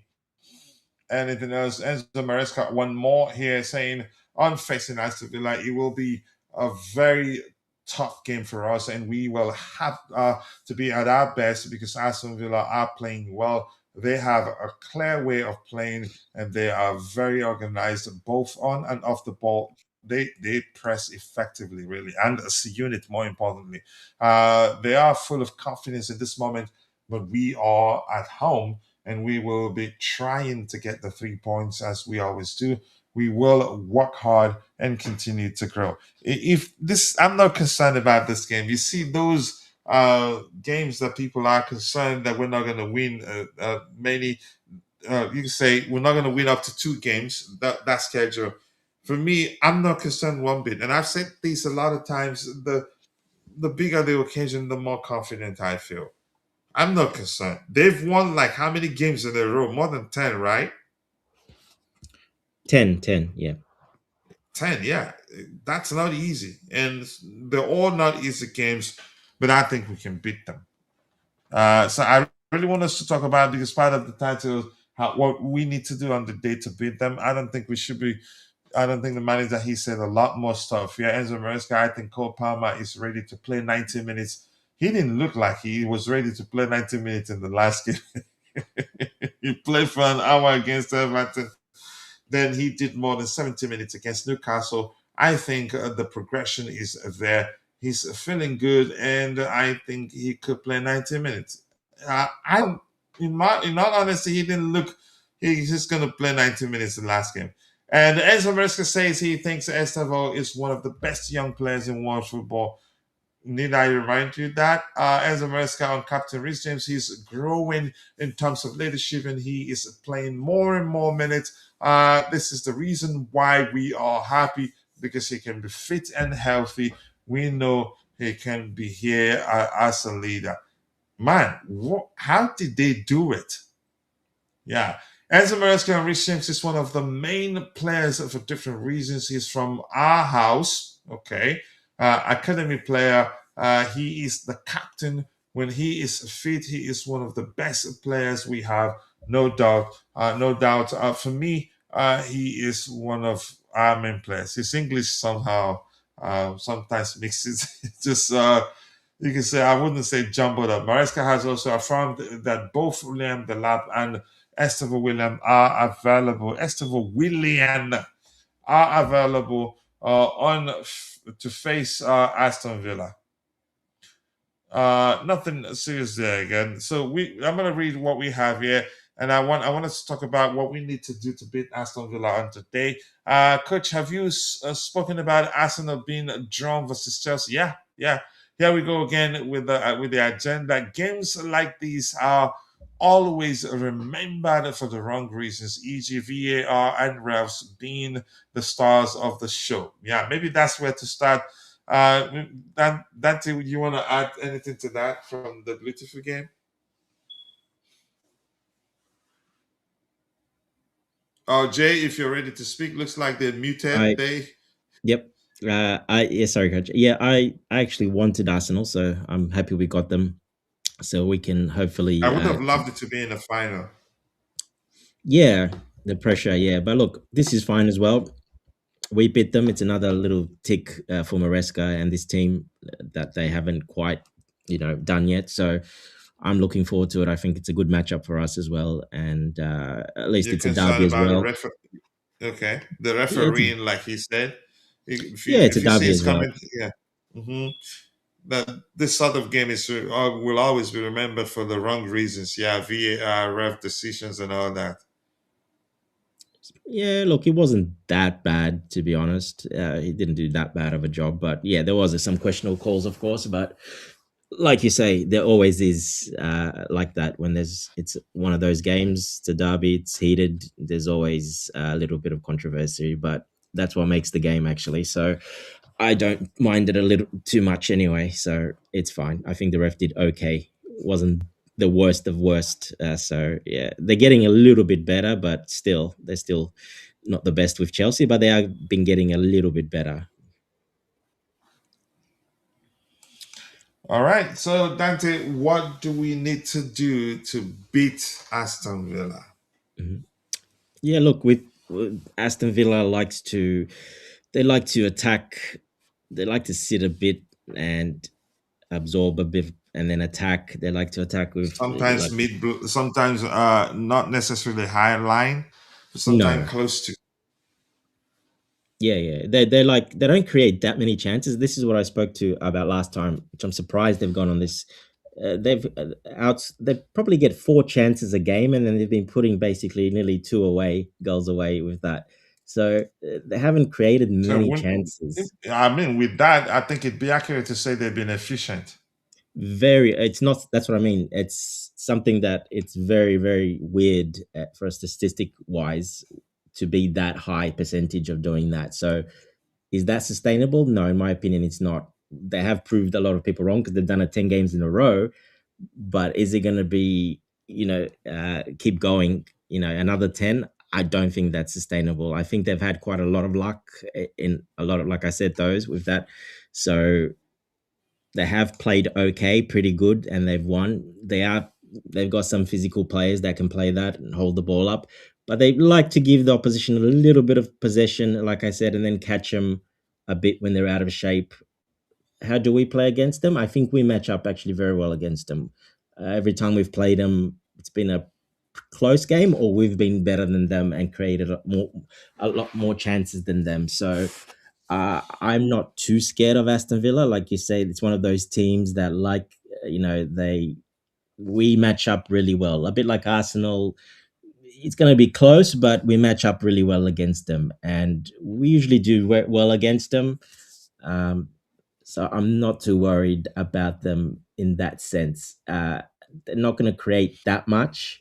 It's going to be a game where we have to take our chances basically because, like I said, they're creating 4 big chances and they're scoring 2 of those. So that's a ridiculous 50% conversion rate. That's so high. So uh, we have to be really switched on those transition moments because that's when they're getting their goals, transition moments. So if we can shut that down, transition, well, I think it'll be very hard for them to score. I don't think they'll score, especially at Stamford Bridge. Mhm. That's somewhere where we play much better against them. We've got a very good record against them at Stamford Bridge. If when we did lose, it was at Aston Villa. If you remember when Jorgensen played there last year when we lost 2-1, that's the mistake he did when he played for Sanchez. He came in and he made a mistake, and then they beat us 2-1 right at towards the end because of that mistake from Jorgensen. So, um, yeah, look, it's one of those teams that we match up really well, especially Enzo Fernandez. That space in between, he really he's got, I think, the highest ratings have been against Aston Villa all his games. He really gets on the ball quite well and creates chances and scores against Aston Villa. So it's about limiting their transitions with their powerful runners that they have, like Rogers. They run through with those powerful runners in transition, and like I said, they get most of their goals that way. So we just have to be very careful with that. Maresca to set us up properly so they don't do that. Yeah, I agree. Let's see. I don't know if Jay wants to add to that. I wanted to show people this. Let's see what the Bluetooth game says there. But I want to say a big up to you, Shanks. Thank you for joining the conversation. And the Bluetooth game says it's a shame we couldn't buy Morgan Rogers before the game. McGinn always gives us a nasty game. I think he scored. I remember him. I think well, it was the time he scored the delicious goal against Yep. us from outside the box. I can't quite remember. But here's the thing, before we continue, go join Chelsea Perspective. Go to our website, www.chelseaperspective.com. Today, we will remove the Google thing until we're ready to get that verified. Right now, what you have to do is just request access. I will see it, approve your access. That way, you should be able to join. You should be able to create lineups, download the lineup, share it on Facebook or anywhere. You can share it directly, actually, without downloading it. You can create a tier list. There are quizzes up there. You can take the quizzes. You can also check the loan watch, check the community comments there. I think IB has been commenting a lot there. You can see the squad list there. I don't know if I should demonstrate that. I just don't want it to shut down, to slow down the system. So let's just let me show you an example of the squad builder, a lineup builder. If you're a content creator, it will work for you very well. It shows like this first, but if you're a content creator, you'd be better off going full screen. If you go full screen like this, so right now it is strictly for Chelsea fans. Okay, what is he waiting for? You see, it's slowing down the system. That's why I didn't want to do it. So if you're a content creator, you go full screen like this and you start selecting players. Select the first player here, Robert Sanchez, puts it there. Put the left back, Marco Correa. You select the right back. I'm gonna go Reece James there. Let me just go Gusto for the sake of it. And then you can change it to combined 11. If you're a content creator and you want to do combined 11, or even if you're not a content creator and you want to do a combined 11 that you want to share, you can just click combined 11 here, and then you select the team that you want to do the combined 11 with Chelsea players. So let's say we select Arsenal here. Yeah, there you go. It's up there already. You close this guy here. Then you come here. You can select Arsenal players, but you just have to switch it to opponent here. It's kind of slow now. I knew it was going to slow down the system because I have a lot of bells and whistles open here. Let me just pick one Arsenal player here. And once you start picking up, once you move to combined 11, every player you select will have the crest of the club they represent there. So it's actually an awesome app. You can change from secular version to squarish version, and you can change the stadium to something like, I really like this first one here. You can change it to vintage. There's plenty of them. Also for tactics, you can switch to high press, counter attack, Gengen pressing, Christmas tree. I think there are a few of them there. But let's go back to the home page, and I have to minimize this. Let me show you some other thing you can do on the home page. But remember, you just have to go to www.chelseaperspective.com, request access, and if we see it, we will approve it. Dante also has the power. I think he has that power to approve it right now. So this is the upcoming game. It says how many days before the game. We have something we created we're still training it. It's called Juju Predictor. It's not perfect yet, but I think it considers it uses a scientific method. Forget the name. I hope To it's not say the game. 5-0. So yeah, that was the wrong one. Yeah, I didn't clear cache after training it. So it's predicting 1-1. Aston Villa's recent form balances Chelsea's home advantage. A closely contested affair. At first, it was showing the formula, but I said no, that's more like the secret sauce. I decided to hide it. But Heston, I think the prediction is tight. It has not been bad since we started using it. There was a time he predicted 5-0 to Chelsea. That's because we made a mistake and published a trial version that we were training, didn't clear cache. So this sounds like something will happen, but it could break either way. It could break to Aston Villa or even Chelsea. In all honesty, even though, but I'm hopeful that we get at least a draw. We could end up winning it, even by 3-0. You never know. But our last meeting, if you do this, there's also, you can compare teams.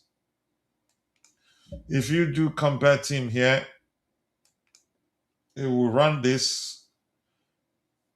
and bring up a spider graph. There you go.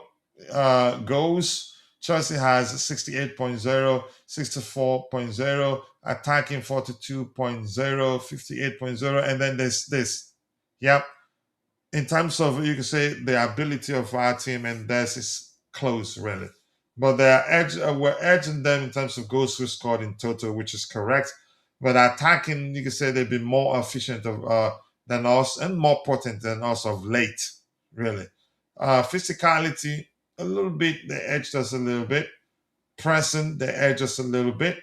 So pretty much the same here. We have 29 goals, they have 27 goals conceded. We conceded 17, they conceded 18. We've kept 8 clean sheets, that's accurate. They've kept 5 wins, 8 wins, 11 for them. Yeah, draws 5, draws 3, losses 5, losses 3 for them. Yeah. So, and then you see the last 5 games. Yeah, is this correct, Dante? This is correct, right? We beat them 3-0, and then they beat us 2-1. Yeah, that's correct. So 2 wins for us from the last 5 games, 2 draws, and 1 win for them. So, I mean, I have to say it's a beautiful app, and it's enjoyable. A lot of stuff to see there. You can see our players' statistics, overall team statistics. Who's stopping there? Yeah, Pedro Neto, 6 GA. I don't know, goals, 6 goals. João Pedro, 6 goals. Estevao, 5 goals. Enzo Fernandez, 5 goals. I think that's the correct. Yeah. Moises Caicedo, 4 goals. That's correct. And you have assist and all that. So once you request access, I will see it. I will approve it. And also, if you win the prediction by the time December ends, you get to win a custom Chelsea shirt with your name on the back. Yeah, Cole Palmer, 3 goals so far this season, 8 appearances. He's been out injured. Facundo Buonanotte, 1 goal, 1 assist. Who else? Enzo Fernandez, 5 goals, 2 assists. Is that accurate? I think it is. Andrea Santos, 4 assists, 1 goal. Sounds correct. Let's see. Who else? 3 goals, Trevor Chalobah. 4 goals, and this man 6 goals, 4 assists. 1 assist for Robert Sanchez. Still very correct. So, go check it out. You will like it. All right, let's see. And Shanks, nice to see you. I do hope you're doing well. Shanks says, get Unai Emery as soon as possible. He would put this team in the title race instead of being a top 4, a top 4 for that every season. Where did they finish last season? I think he's a good manager, but I'd rather we keep Maresca. Maresca will win us a lot more than him, in my opinion. Go ahead, Dante. Were you saying something? I was just saying, where did he finish last season as Emery? Oh yeah, exactly, exactly. And the season isn't over yet. So the Blue TV game says, "I wish I hadn't seen the table." Now they are in form. Yeah, 1-1 will be a result, and that's what this Juju predictor is predicting, and it sounds like something that's going to happen on that day. But the truth remains, it could break either way. It could break either way in a shocking manner. Actually, we've seen that before. But that's by the way. Anything else you guys want us to talk about before we call it a day? No, I not really. Just I expect goals. Aston Villa concede pretty much every game. They concede goals, so they never hold a clean sheet. I think they've had 5, but that was at the start. No, they haven't. They concede pretty much in every of the last 5 games. A lot of goals. 3 against Brighton, where they won 4-3. Every team has managed to score against them, so I think there will be goals. And yeah, like I said, they match up well with us. The midfielders are strong physical, but they also like to play a bit slower because of that. McGinn and those guys, Tielemans, Emi Bundena, all those ones, they're more small technical players that, like to play through a bit slower. So that's why we usually match up really well with them, because we've got those similar type of players, but then so we've got a bit more better quality in that area, in my opinion. So Caicedo, Fernandez, etc. So Palmer as well. So yeah, we probably should have won most of those games. Even last season, the 0-0, so we were much better. Just didn't take our chances. So I'm pretty confident for this one. I think, look, a draw is possible, but I think we can get the win in this one. Yeah, and we need the win. I think We need the win. McGinn is actually underrated. Yeah, he's underrated. He's a workhorse, coach. He's a workhorse that does all the dirty work, and that's his game. That's why he's there for. He's being used for what he's strong in, and that's what he's strong at. So, but he is. You can exploit that with him as well. Like I said, the way he plays. So, spaces and movement, and that's why Enzo Fernandez has been able to exploit quite a bit when they've played against him. Tillemans and McGinn, etc. in that midfield, and Bundea. Yeah, he's been able to get in between the lines and be very effective against them, especially Cole Palmer as well. So, yeah, look, we're pretty well matched up against them, in my opinion. Yeah. Contrary to the Yeah, Juju Jay, you predictor, wanted to add something, sorry. yeah, contrary to what the Juju predictor is saying, as we always refer, me and Juju never on the same page. I'm actually more confident from this match. Where I was worried for the Leeds away, Bournemouth away, and Newcastle away, and I'm Yeah, much confident against Villa.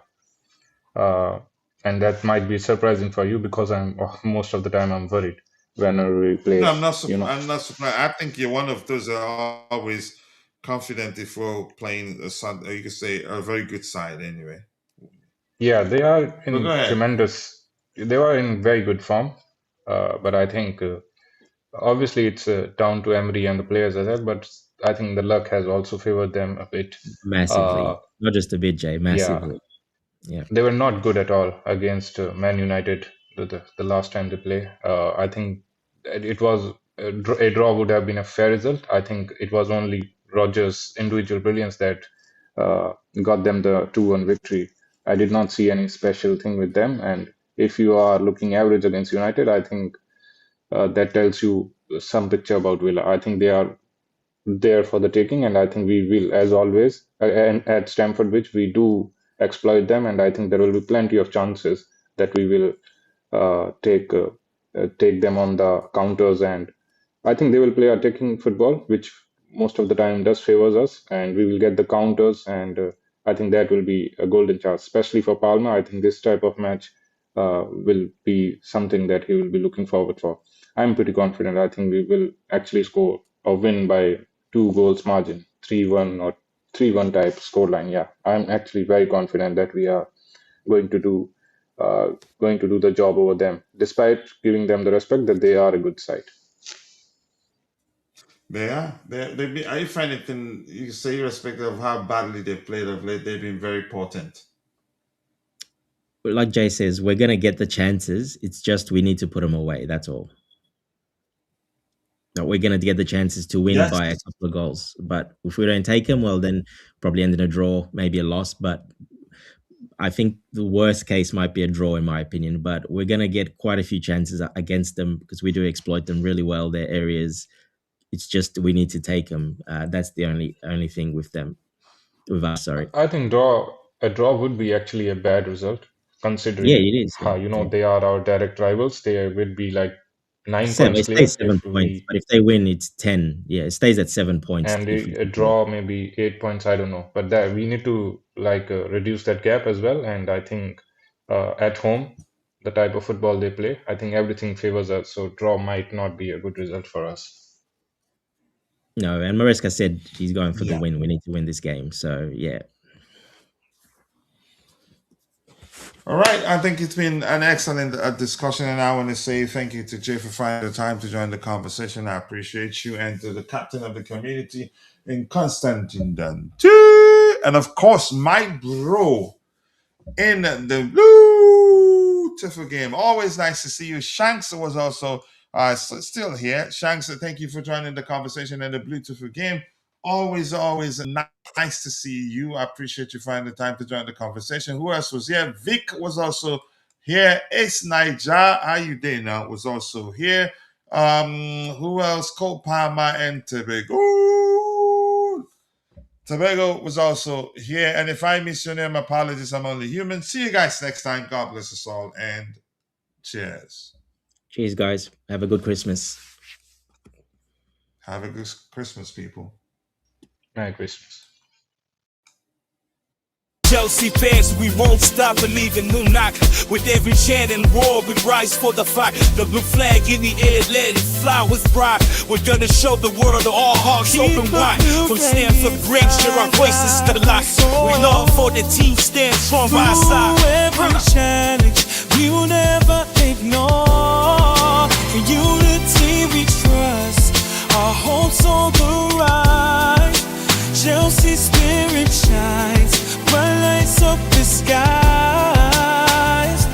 And if a cowboy said, for real does, and then with a love this storm, every phone says to them, there was a strife. You, my heart, keep the blue flame with eyes like we soar. Through every challenge, we will never ignore. In unity we trust, our hopes on the rise. Chelsea spirit shines, bright lights up the sky.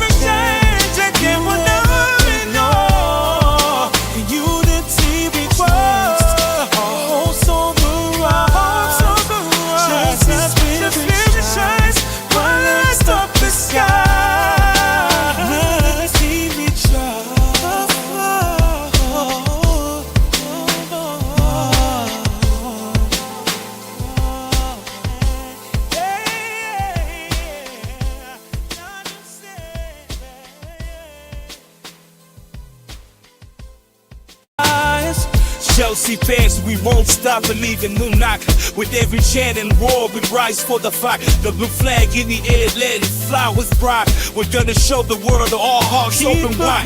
From Stamford Bridge, share our voices to the light. We love for the team, stand strong by our side. Every challenge, we will never ignore. In unity we trust, our hopes on the rise. Chelsea spirit shines, bright lights up the skies. And if a cowboy said, for real does, and then with a love this storm, every phone says to them, there was a strife.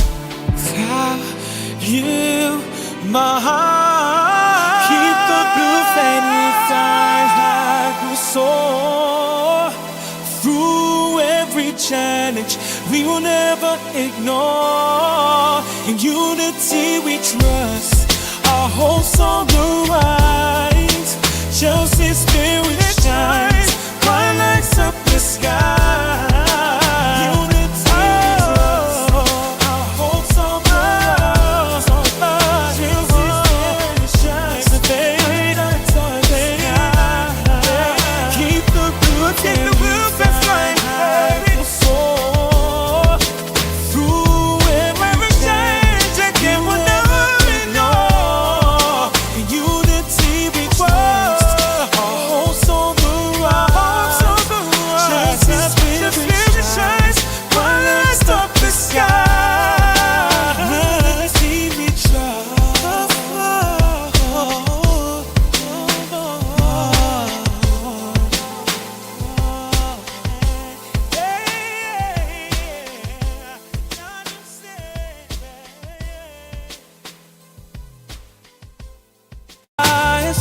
Chelsea fans, we won't stop believing. New knock with every chant and roar, we rise for the fight. The blue flag in the air, let it fly with pride. We're gonna show the world all hearts open wide. From Stamford Bridge, share our voices to the light. We love for the team, stand strong by our side. Every challenge, we will never ignore. In unity we trust, our hopes on the rise.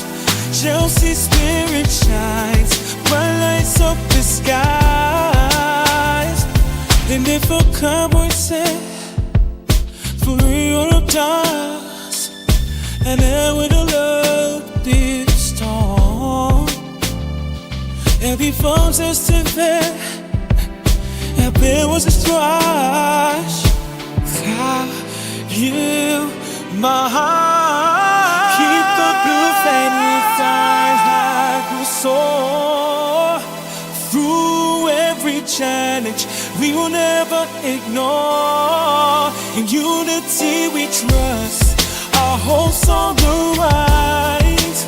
Chelsea's spirit shines, bright lights up the sky.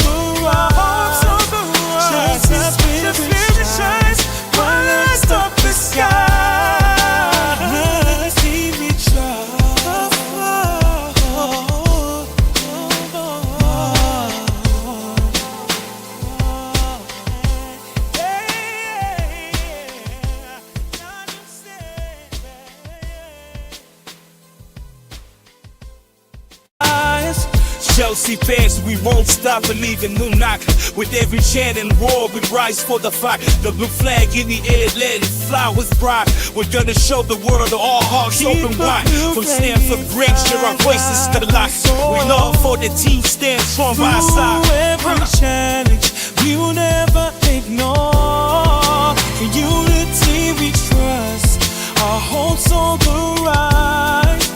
Chelsea's spirit shines, bright lights up the skies. And if a cowboy said, for Europe does, and then with a love this storm, every phone's Estevao, and there was a strife. You, my heart, keep the blue flame inside like a soar. Through every challenge, we will never ignore. In unity we trust, our hopes on the rise. Chelsea's spirit shines, bright lights up the sky.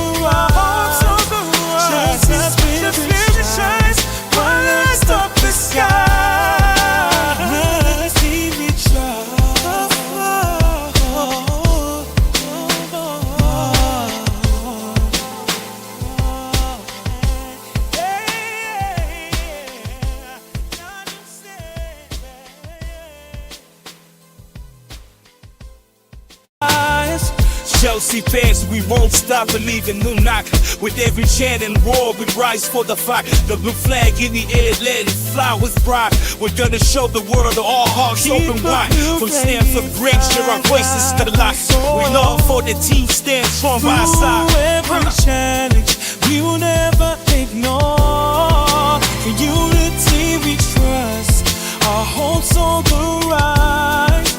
Chelsea's spirit shines, bright lights up the skies.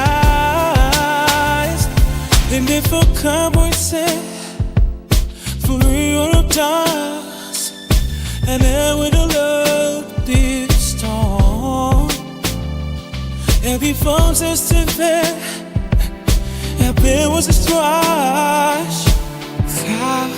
You, my heart, keep the blue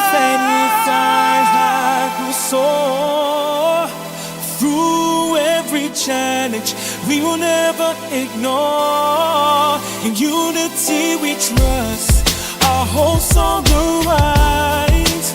Chelsea spirit shines, bright lights up the sky.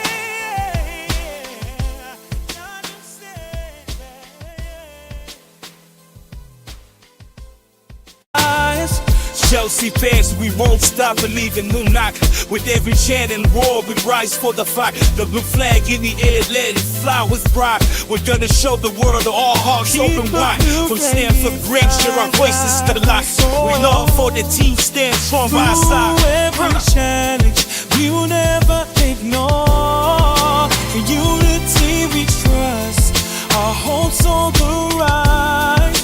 Chelsea spirit shines, bright lights up the skies.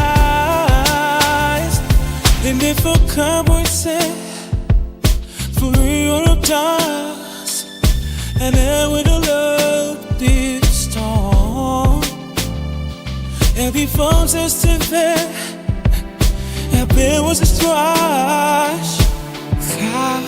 You, my heart, keep the blue flame inside like a soar. Through every challenge, we will never ignore. In unity we trust, our hopes on the rise. Chelsea spirit shines, bright lights up the sky.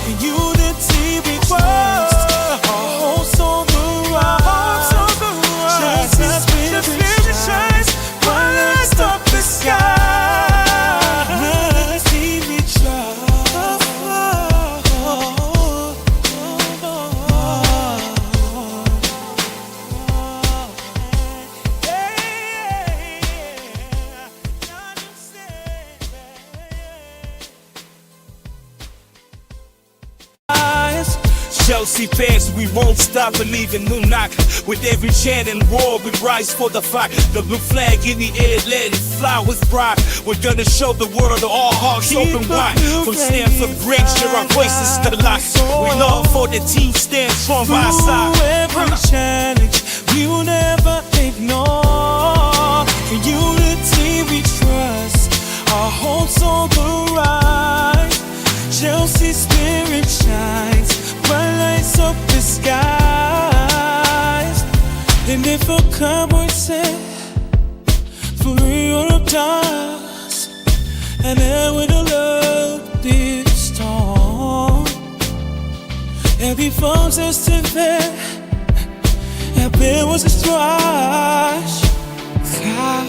You, my heart, keep the blue flame inside like a soar.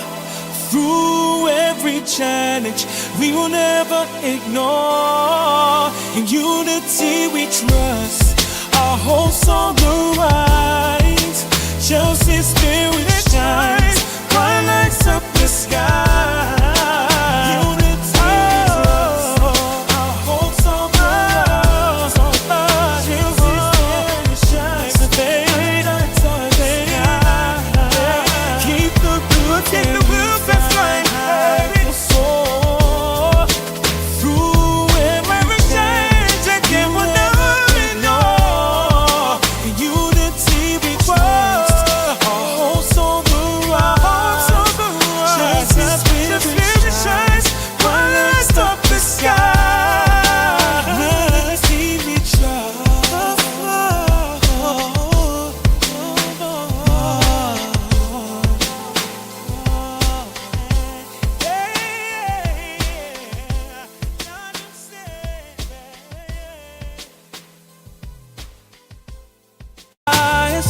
Chelsea fans, we won't stop believing. Unai, with every chant and roar, we rise for the fight. The blue flag in the air, let it fly with pride.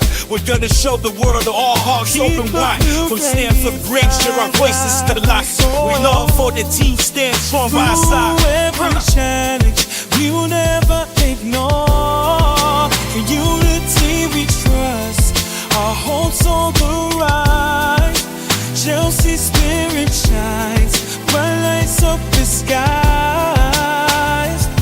And if a cowboy said, for Europe does, and then with a love this storm, every foe's Estevao, there was a strife. You, my heart, keep the blue flame inside like a soar. Through every challenge, we will never ignore. In unity we trust, our hope's on the rise. Chelsea spirit shines, bright lights up the sky.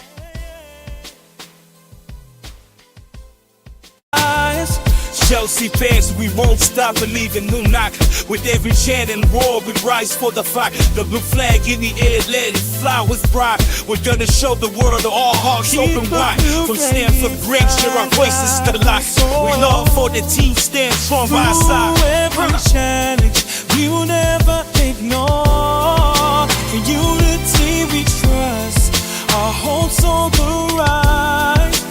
Chelsea spirit shines, bright lights up the skies. And if a cowboy said, for Europe does, and then with a love this storm, every foe's Estevao, there was a strife. You, my heart, keep the blue flame inside like a soar. Through every challenge, we will never ignore. In unity we trust, our hope's on the rise. Chelsea spirit shines, bright lights up the sky.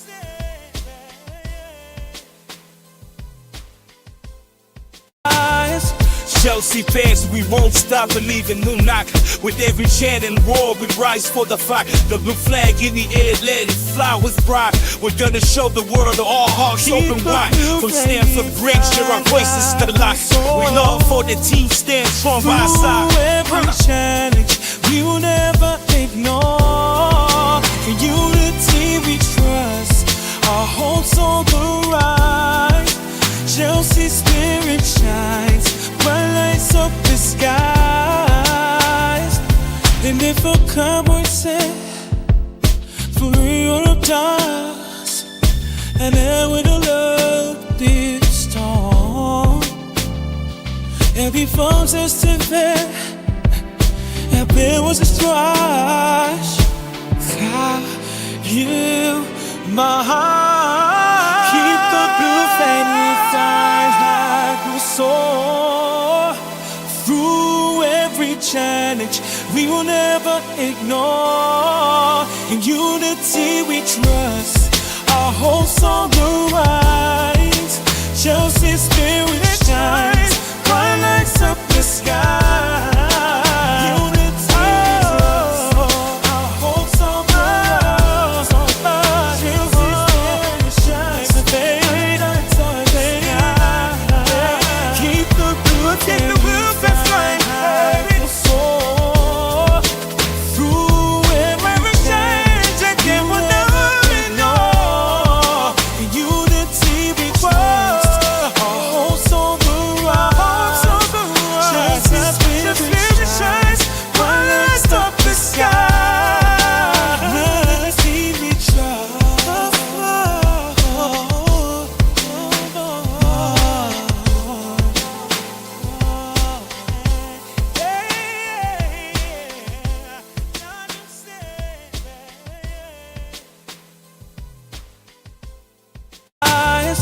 Chelsea fans, we won't stop believing. Unai, with every chant and roar, we rise for the fight. The blue flag in the air, let it fly with pride. We're gonna show the world all hearts open wide. From Stamford Bridge, share our voices to life. We love for the team, stand strong by our side. Through every challenge, we will never ignore. In unity we trust.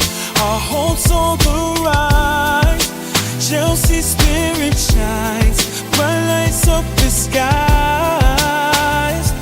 And if a cowboy said, for real dance, and then with a love this storm. Every phone says to bed, there was a strife. You, my heart.